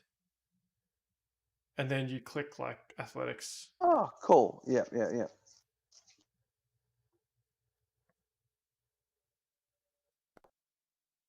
you go. Yeah, there we go. Awesome. Yeah. Cool. Let's go with the one I did in D&D Beyond, though, which was... because it couldn't be easier. The kid, you have him by his collar. He kicks you in the shin, and you sort of drop him, and he scampers off down an alleyway. Okay. Shall we chase him, or do we just want to go to the docks? No, let's just go to the docks and deal with him and him and the Artful Dodger a little bit later. Okay. So you head down to the docks. There's a couple of all sizes, all types of people here, all kinds of races, all working together for the most important thing, commerce. There's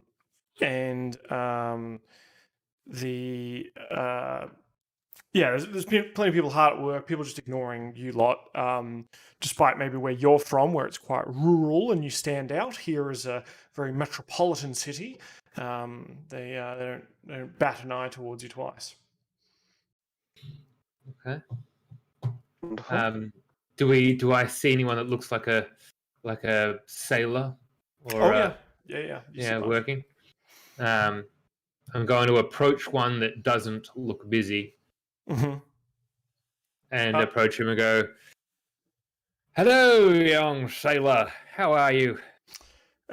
This sort of gruff-looking gentleman, wearing sort of the loose-fitting, baggy short pantaloons. He's got the sash. He's probably wearing some kind of neckerchief over his head, and sort of like almost like a bandana hat thing. And he's sort of off to the side. You see, he's got like a cigarette kind of cupped, hidden, and he kind of eyes you warily as you say that. Um, he says, "Yes, my lord. What can I do for you?" I'm like, I'm new to these parts, and I must admit I'm rather parched. Wondering if you'd know where there's a decent drinking hole around these parts. Somewhere I can wet my whistle. He says, "Ah, looking for a drink. New to these parts, are ya?" And you hear kind of from some of the other sailors, you hear a bit of a and he says, "Ah, well, sir, my lord, you're probably let's see where we are. Where are we currently?" Oh yeah. He says, "Well, there is the skewered dragon, not far from here. Fine establishment, if I do say, my lord. Your coin will spend very well there. Probably not very far though. Very upmarket. The old skewered dragon. And If I were a man more interested in the cheaper option, one with brackish sir, water and swill. I'm sure. Oh, swill, sir. Why didn't you say, sir? I'm sure the skewered dragon could make an exception for a gentleman such as yourself. But if you're interested in what is it? What are the three W's? Wind, wine, and women. Perhaps you want to head up to old Darren's place if you want commoner's muck, which you seem to think we are. Everyone's heard of Darren's place. Even out of towners like yourselves, I'm sure. Or Durnan, sorry. I even got it wrong. I jump in using, having heard a few of them speak now.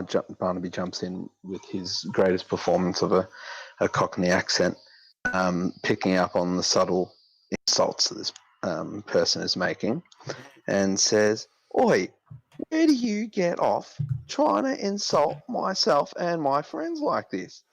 We are honest, humble folk, simply looking to wet our whistle, and I'm just trying to find my baby girl, Mara. Perhaps you've heard of her?" Give me a performance check on this one. See how good that accent sticks. Let's go with Foundry. Couldn't be easier. Oh, it's a big roll. Oh my god, with a 4, that's still pretty good. Let's see. God damn it, Bards. See how offended this guy is. He says, he sort of takes his check head chief, whatever it is, off and kind of holds it, over his chest. And he's like, all right. Sorry, just having a bit of a cheek. Weren't all in angels, were we? No, didn't think so. No, steer clear of the skewered dragon, mates. Look, probably want to be heading up to honestly, heading up to old Durnan's place. Look, it's a bit rough. but I can see you lot are equipped to bear, and if you're looking for adventuring work, that's probably where you'll want to go. Can't miss it. It's got a big hole in the middle, and it's up there on. It's it's located up in the castle ward on Rainran Street, up near Waterdeep Castle. His accent has changed because I can't stick to an accent. Well, thanking you kindly, if and you please, we'll be on our merry way then. Yeah. So we're heading to Castle Street. Rainrun Street. Rainrun Street. Where the fuck did I get a castle from? In the castle ward between Waterdeep Castle and Snail Street. Oh.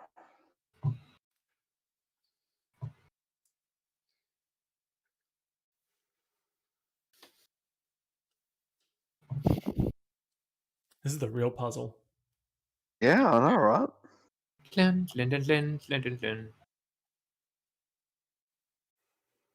What Oh. street? Actually, the whole castle ward is probably incorrect. My bad. But it's between between Waterdeep Castle and Snail Street. You'll find Rainrun Street.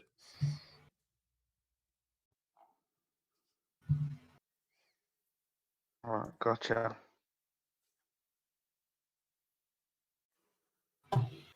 So You found it? This is Waterdeep Castle.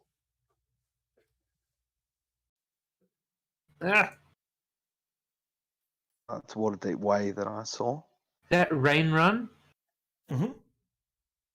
Yeah. That's the one. Cool. All right. Ha! I beat you to it. Ooh, we occupied the same square.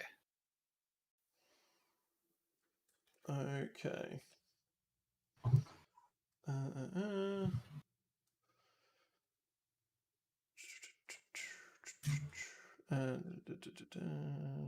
Cool.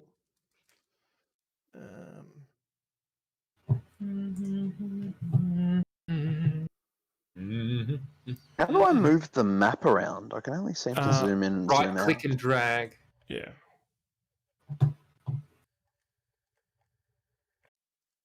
There we go. Beautiful. Cool. All right. So you enter you see a stone building with a slate roof and several chimneys, and it's quite a large building, and there's sort of people streaming in and out. It looks to be quite the happening place.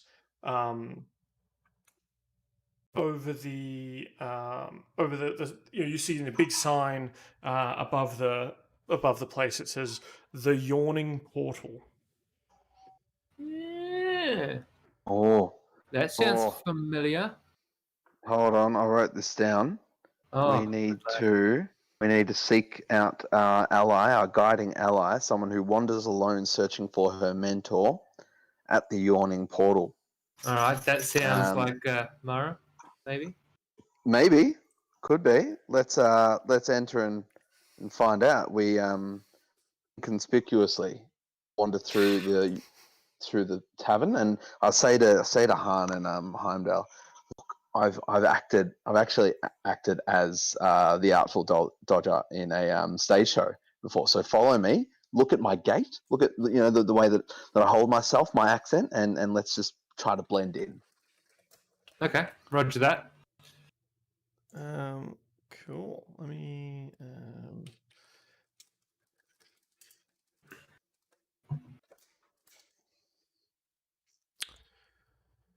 You see a bunch of people in here. Let me describe. Cool. You enter in, and immediately sort of. Actually, let's pull you in it, shall we? Let's look at it because I've spent time putting this map together. So You actually design it. Well, no, I didn't design it. That's a stretch. Heimdal, Barnaby. Cool.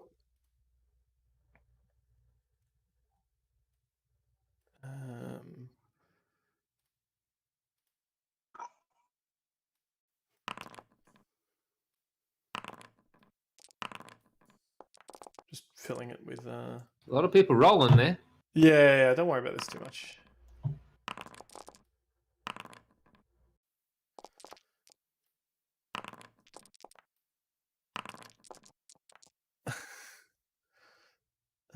Difficult not to worry about it, you know. I'm sure it's fine. Yeah, probably fine. I'm not worried.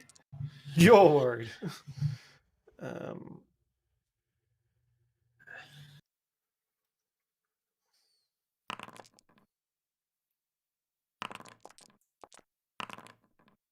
Cool. That should do for now. So you see this stone building with a slate roof and several chimneys. You open the doors. Yep. So you can click the door to open it. Well, that's kind of cool, isn't it? Yeah. Oh, Tavern, Barnaby feels home. Yeah, there's Game. sort of music There's- streaming out, the large noise that fills a tavern, and the main thing you notice is on the ground floor is the tavern's common room, which immediately you notice as well has a 40-foot diameter open well in the center of it. There's sort of a rope and pulley mechanism off to the side, which you can kind of make out here. And there's a gentleman behind the bar, sort of serving drinks, and polishing glasses, and as bar wench boys and tavern wench women run food and beverage to different patrons. I say, excuse me, barkeep. Can I please get 3 myself and my companions? He sort of nods at you and starts sort of filling up. Filling them up. Can I show you this? I think I can show you this. Show view character artwork. Show players. Is that a bird person I see? He's a rugged-looking nice. bartender, isn't he? Yeah. Looks like he knows a few things, I reckon. There's some pain behind those eyes. I say that to him. Yeah. It ought to look like there's some pain behind those eyes, fella. He says, well, I'm Durnan, and this is my place.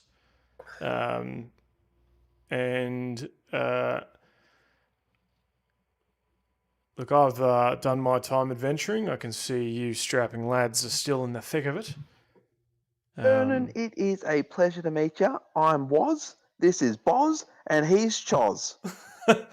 This is right. No, well, I'm not Choz. He's Choz, and I'm Boz. This is right. Well, sorry, Boz. Sorry, Choz.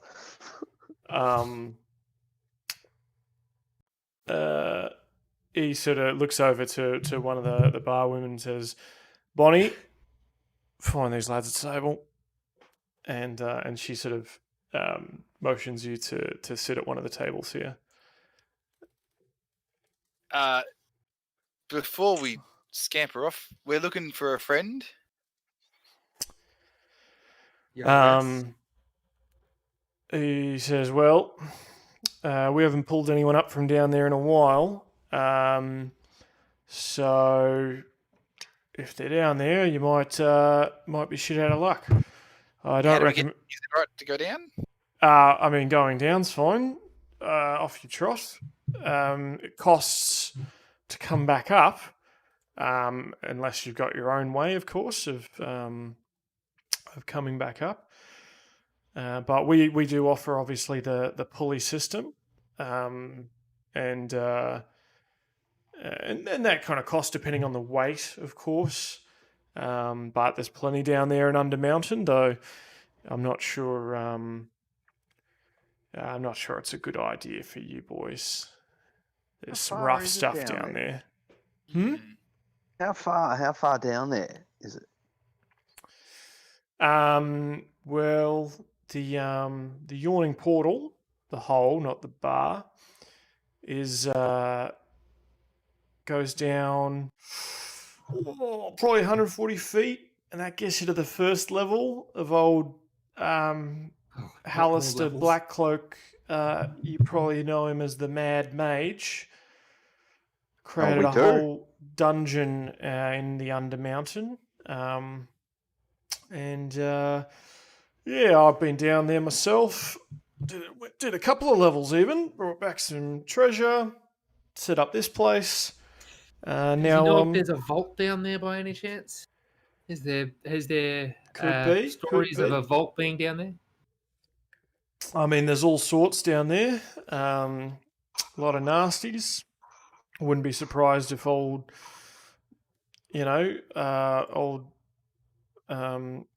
Mad Mage himself put all sorts down there. I mean, some of the walls bleed down You there. hear that was? Bleeding walls.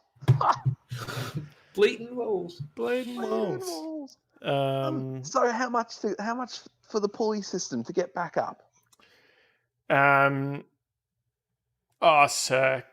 So gold per pound. Oh. All right. Steady on. Shouldn't have had those pork pies before I came here. No right, Toz. Listen here, Durnham. Can you do me a favour? And this dagger of mine, it is very, very sentimental, very important to me, and I wouldn't want to lose something of value down there. If I could ask you to just hold this behind the bar, that would be doing me a great favour. I'll even chuck you a gold bit for it, mate. Sure. Yeah, righto. And he sort of gets out a bit of paper and says, Waz's knife to be collected later, and puts like gold bit, and he puts it under the bar. You actually get a peek at he has under the bar, sort of like in a little, almost like not a shelf, but like a little mount, like you would. In the modern world, perhaps see some kind of shotgun or blackjack behind the bar. He's got, what's he got?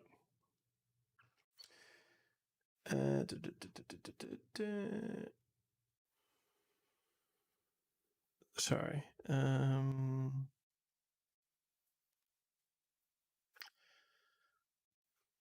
He's got like what appears to be a really wicked big broadsword, sort of hung up under there. It's not hung up like behind the bar where people can see it. You get a bit of a look as he sort of tucks the dagger into a shelf next to some plates and stuff. He's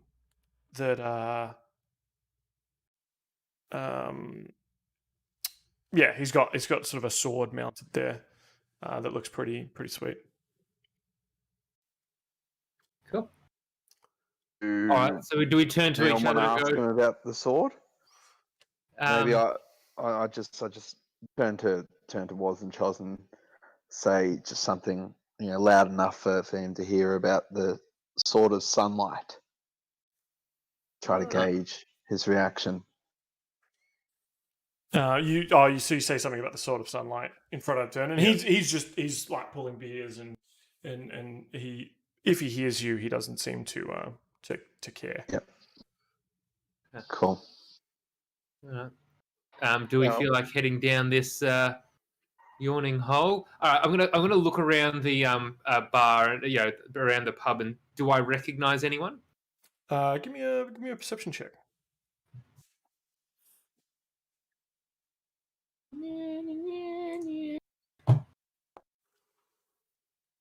Yeah. 20. Where are you? You're over here at the entrance. You see everything. see everything. Your third eye opens. Well, you're getting into your drink. I gotta actually pull up. I think it's like 2 silver per beer or something like that. It's not crazy. Burnham's surely so charmed by us and our. He seems somewhat unimpressed. Oh, damn it, Burnham. He's always been so hard to engage. So a mug of ale is only like 4 copper, actually. 4 copper, all right. It's not like we're at the Dragon. You say? Do you say out loud? I'll get these one, boys. He sort of just scoffs and turns his nose up when he hears you say, "At least we're not at the Dragon." And he goes off and kind of does his thing. One of the barmaids sort of comes over and wipes the spot and says, are you boys sitting at the bar, or do you need a place to sit?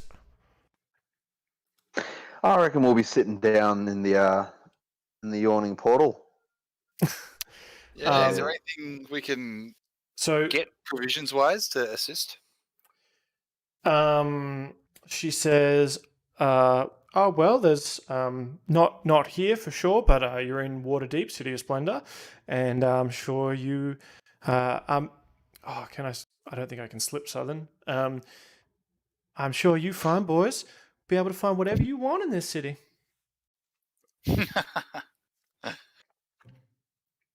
Okay. You see over in the corner the music. Barnaby, it catches on your ear probably that someone is playing a lute with 3 strings. And there's a lot of the whole. And Han, you probably noticed the other part of it that, or maybe you noticed the other part of it that the bard in the corner there, like playing, seems to be very like awkward and not confident either.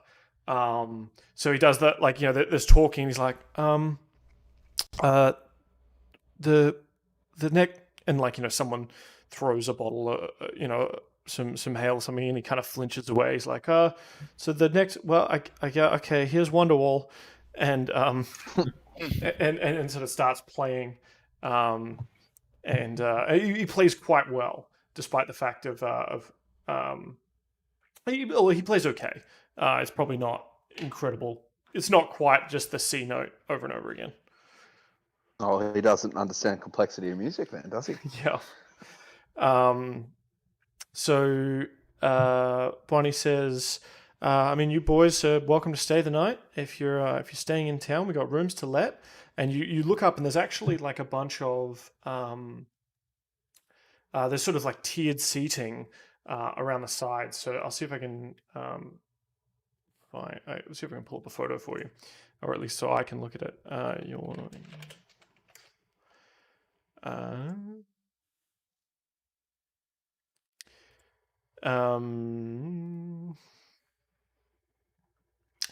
So on the ground floor, obviously, is the bulk of it, and then there's sort of just balconies above you, so everyone on the balconies can look down into like the main area and the portal itself.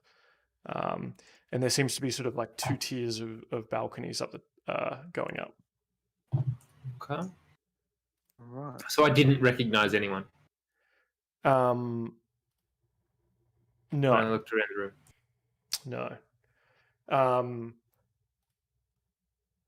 Let's see if can I pull this image up. What we would like to do, lads?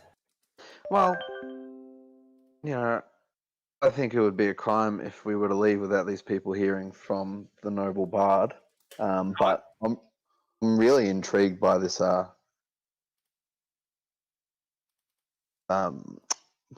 portal, actually. Yawning Portal.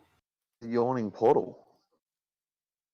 I'm down to listen to the bard make some before we go. And, Though. and one of, I love one that of because my- like that's what Heimdal says, and Barnaby realizes that he's talking about the other part. No, I'm talking about. I can tell that Barnaby is like itching to get up there. He is a performer. He loves being is. alive at the stage. And also one of my traits is by popular demand, where I can always find a place to perform at an inn or a tavern, and at such a place we receive free lodging and food of a modest or comfortable standard, as long as you perform each night. So basically, we get a free room and free food if I jump up on stage. So We should probably, instead of getting free food and route, because we're not going to be here, probably try and ask for a free evac. Should we need? trade it. Well, let's see how well I perform first. And I say Yeah. to old mate and old mate, would you mind if you heard a song from a lute with 4 strings? And he says, he sort of waves his hand and says, "Well, you go talk it over. We've got to deal with damn, where I lost my bloody page now. Sorry. This is. We've got to deal with old Matchroom 3 strings. You go sort it out with him because I'm not paying for 2 bloody bards." Where is he? He's over here in this corner. He's on stage, isn't he? Yeah, sure. There's a stage there. In fact, actually, let's put him up here. Let's put him up on standing on this table, playing away. I walk over to him, and we have a bardic chat. Did you see the picture I threw up before? Yep. You might need to just Beautiful. make it wider to like be the right. How did you bring that up? Or did you just temporarily bring that up? I'll go show people again. Cool.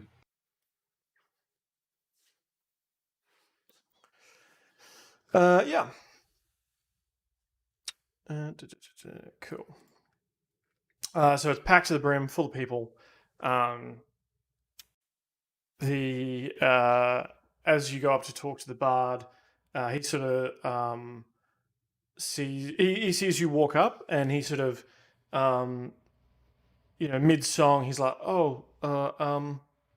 okay, and then like he nudges closer the hat that's on the ground closer to you, and just sort of like nods into there as he plays.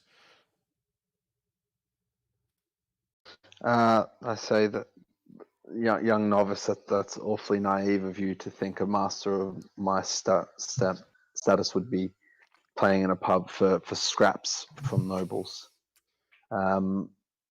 If you would like to see a true masterclass in this noble art, step aside and allow me to demonstrate. He sort of raises an eyebrow and then sort of comes to the end of his song, and kind of says, he's like, okay, and should I introduce you, or? No introduction is necessary for, and I jump on the table and yell, "Barnaby, the beautiful bard!" And there's a bit of a, yeah, and like, as people do. Yeah. And I get on there and I play the sea song, what's it called? The seaside, or The seaside. anyway, that song, the song with sea just on repeat. Oh, Yeah. yeah. Can I pull it? This is going to be too small, I think. Or maybe that's big. These are some notable faces. That's what the bard looks like. Okay.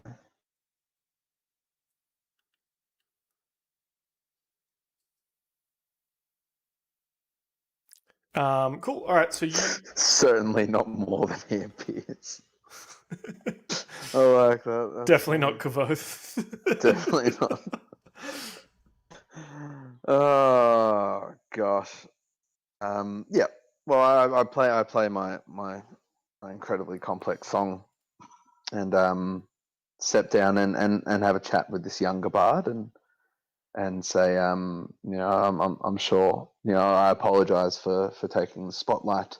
However, you can see it would have been a crime to deprive the people of such an incredible sound. Yeah. So, did you give me a performance check, or do you say all that before you start playing? No, I'll give you a performance check. 17. 17. So you start playing, and he says, "Oh, the seaside, sure. I guess that's pretty good. Um, but have you ever tried the three flambinis on three strings?" And he's going to roll his performance. Let's roll it out there. Let's just get it. Phew. It's a loot off. A good old fashioned loot off, boys. Oh!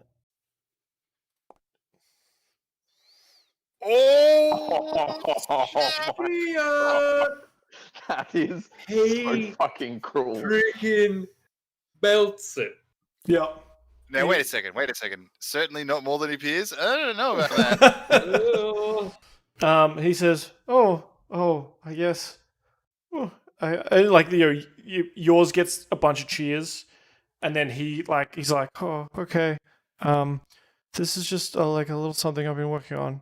No. He goes. Oh, this is something I've been working on. Just like right into the mic. Yeah. I really hope you like it." And then it's like absolutely flaws. Yeah, just Plays tribute. yeah. And yeah, the whole the whole tavern is going wild. Yeah, look, fair enough. And so is Barnaby. Barnaby actually goes and buys him a drink and Yeah. apologizes. He can recognize an incredible performance. I mean, a fucking nat 20 on a scale. Yeah, good on you. But what's his name? I ask him his name. I say, what? So what? Well done. What an incredible performance. You have humbled me, and that is no short feat. Pray tell, what is your name? He says, "Oh, thank you. You're too kind. My name is Matrim, but everyone here calls me Three Strings, on the account that my lute only has three strings."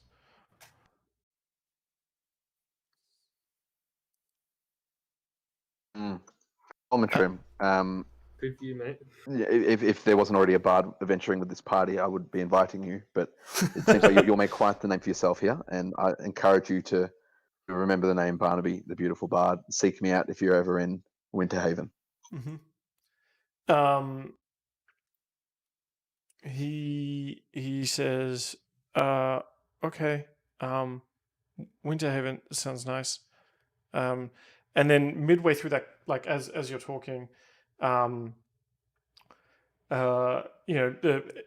there's no music playing, you can hear the sound of gamblers yelling and drunken adventurers trying to sing songs in the background that are super off key. All of a sudden, the noise is eclipsed by a shout. "Yeah, pig, you like killing me mates, does ya?" And then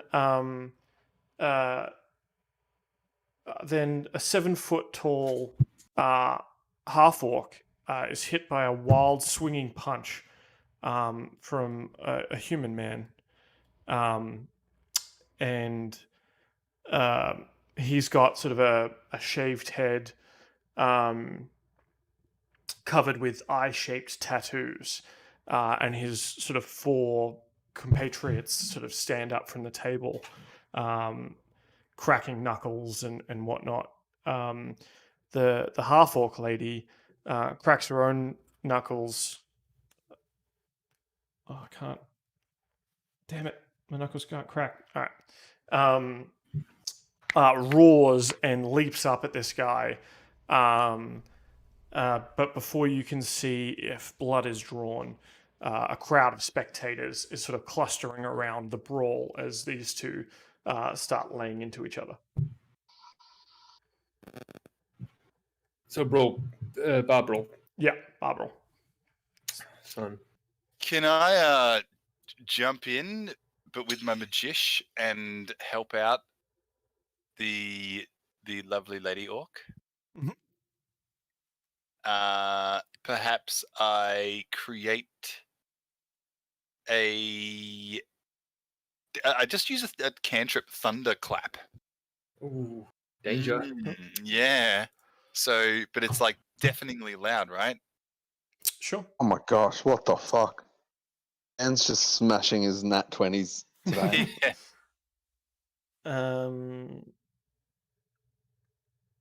Yeah. So you can use thunderclap to make like a just super large sound. Just super large sound that everyone can hear, just to more distract them. A bit of a flashbang. Yeah, like not really to do damage or to break anything, just to try and, stun people into.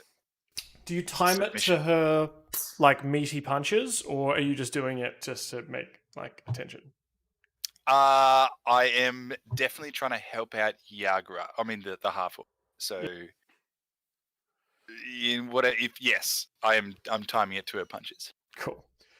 So she lays into this guy, smack, and at the same time you let out your thunderclap sound, which actually sends, I think, probably your chair flying across the room, hitting everything within 5 feet of you with a thunderous force, and the noise that is heard 100 feet away. And his friends look.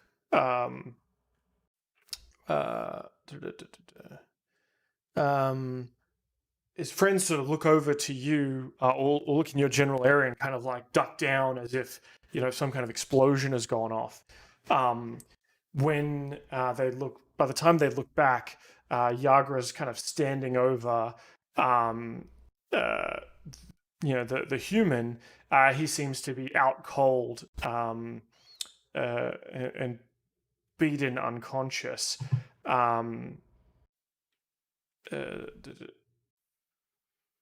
Wait, sorry, hold on. Yeah, and they seem to be ready. They sort of start to jump forward to sort of tackle her. Han and Barnaby, I'll give you a chance to do something. So do we don't really have a stake in this fight, do we? Is there any reason for us to get involved? Not that I can see. Yeah, I'm hesitant to get. Han is hesitant to get. Just to jump right into a brawl we know nothing about. But yeah, so we're still looking for Mara. So Yeah, what is the priority? I turn to Matrim and say, "Shall we duet some fighting music for the crowd? We play like some heavy metal on cross 7 strings between us, and we write the first heavy metal song in the era." Sorry, Dan, can you play any song through the app? Anything I have an MP3 of, yeah. Oh, you have to have an MP. Okay, because Troll Hammeran, it'd be a great song for this. Actually, I'll whilst we're doing this, I'll get up the song that we play on YouTube. It's not actually a heavy metal. It's Is it going to get me like DMCA'd? DMCA? But for playing licensed music. Oh, well, it's on is this YouTube. Are we streaming? Are we? Yeah, mostly just to Alex. I think he's. Isn't there like a time limit if it's like under 30 seconds? Is it? Maybe. Sorry, this is an ad. God, I hate. I did look up. Is it Fintroll? Trollhammer. Yeah, Finn Trollhammer in. This is what we play. Perfect. Yeah, so Matchroom and I are playing that on stage, the first time it's ever been heard, and that was only 9 seconds. I don't think that's enough time for it to actually be considered copyright. That's fine. Yeah, the sort of the punching back and forth. Yagra, the half orc is sort of standing over his unconscious, beaten body.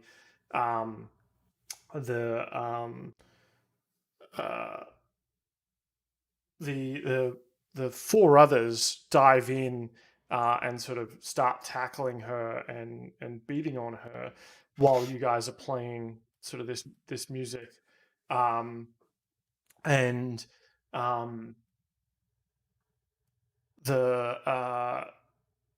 once she's sort of like beaten and is beaten unconscious, you sort of see, or Han and Heimdal, you can see kind of through the crowd, they start sort of pulling out daggers, and the sound in the howling, the yawning portal, all sound is cut out, and all you hear is the clank of a tankard from Durnan on the bar as he just yells, and it's just like silence until he yells, "Out!"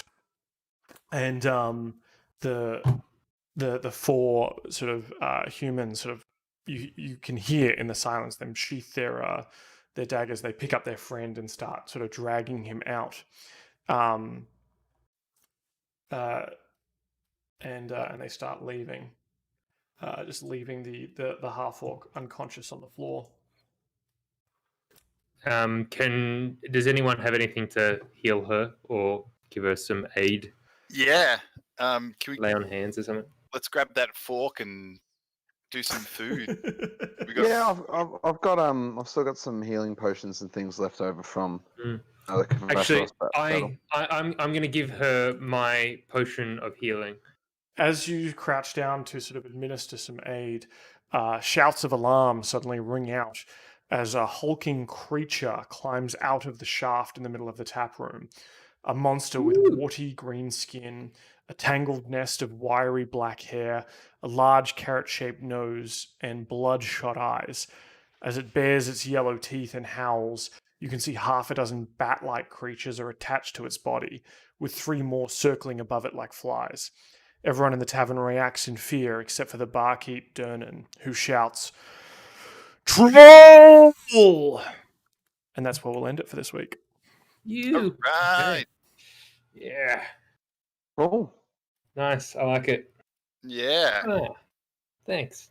It's going to be an exciting start to next week. Is James going to be Durnan? That would be pretty cool. I think Durnham's higher level than you guys. So yes. Maybe not a lot higher level than you guys though, but no. No, all good. His sword has a name though, which is pretty cool. That is cool. Francesca? Could be.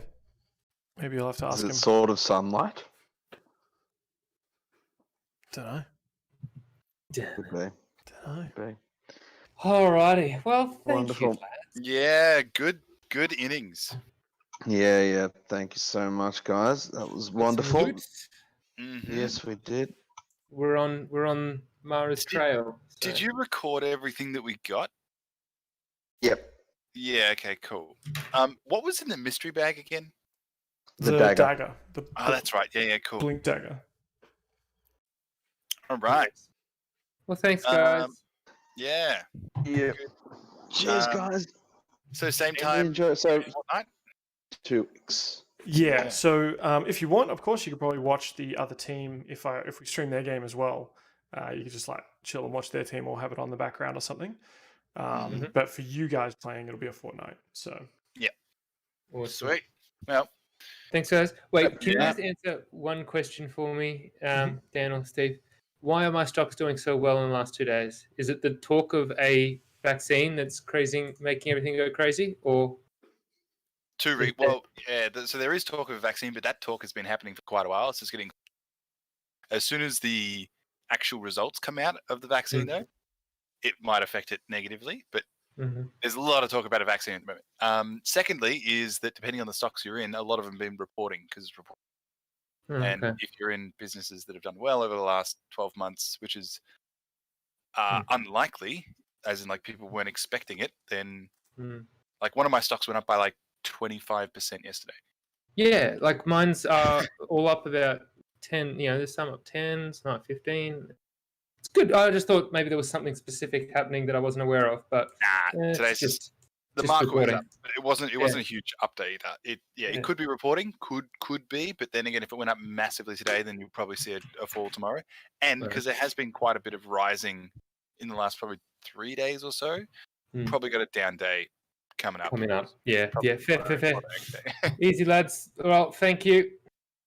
See you, lads. See you in a fortnight. Workers. See you guys. Right. Hope you enjoyed it. Bye.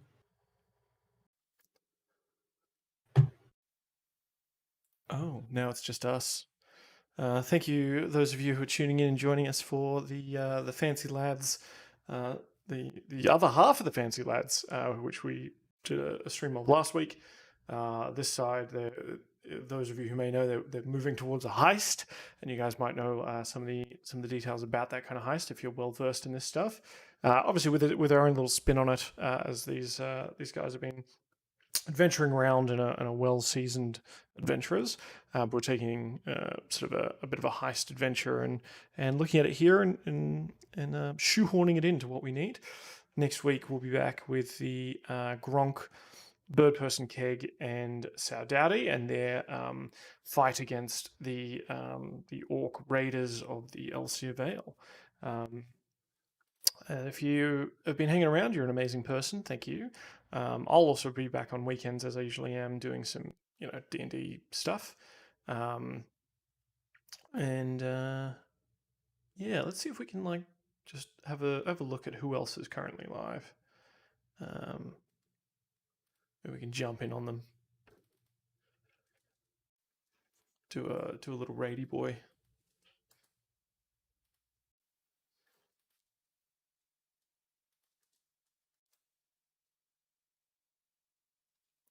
Who's currently in Dungeons and Dragons? Oh, there's an Aussie stream going on right now. Okay, so you're making your way there, and these guys seem legit. Sneaklings.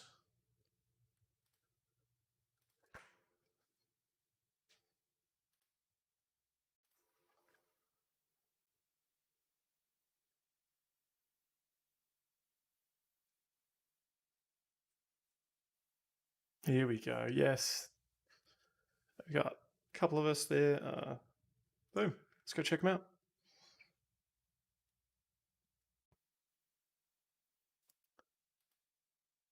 leads you out to the front, and he's like, "Oh, here it is. Oh, here.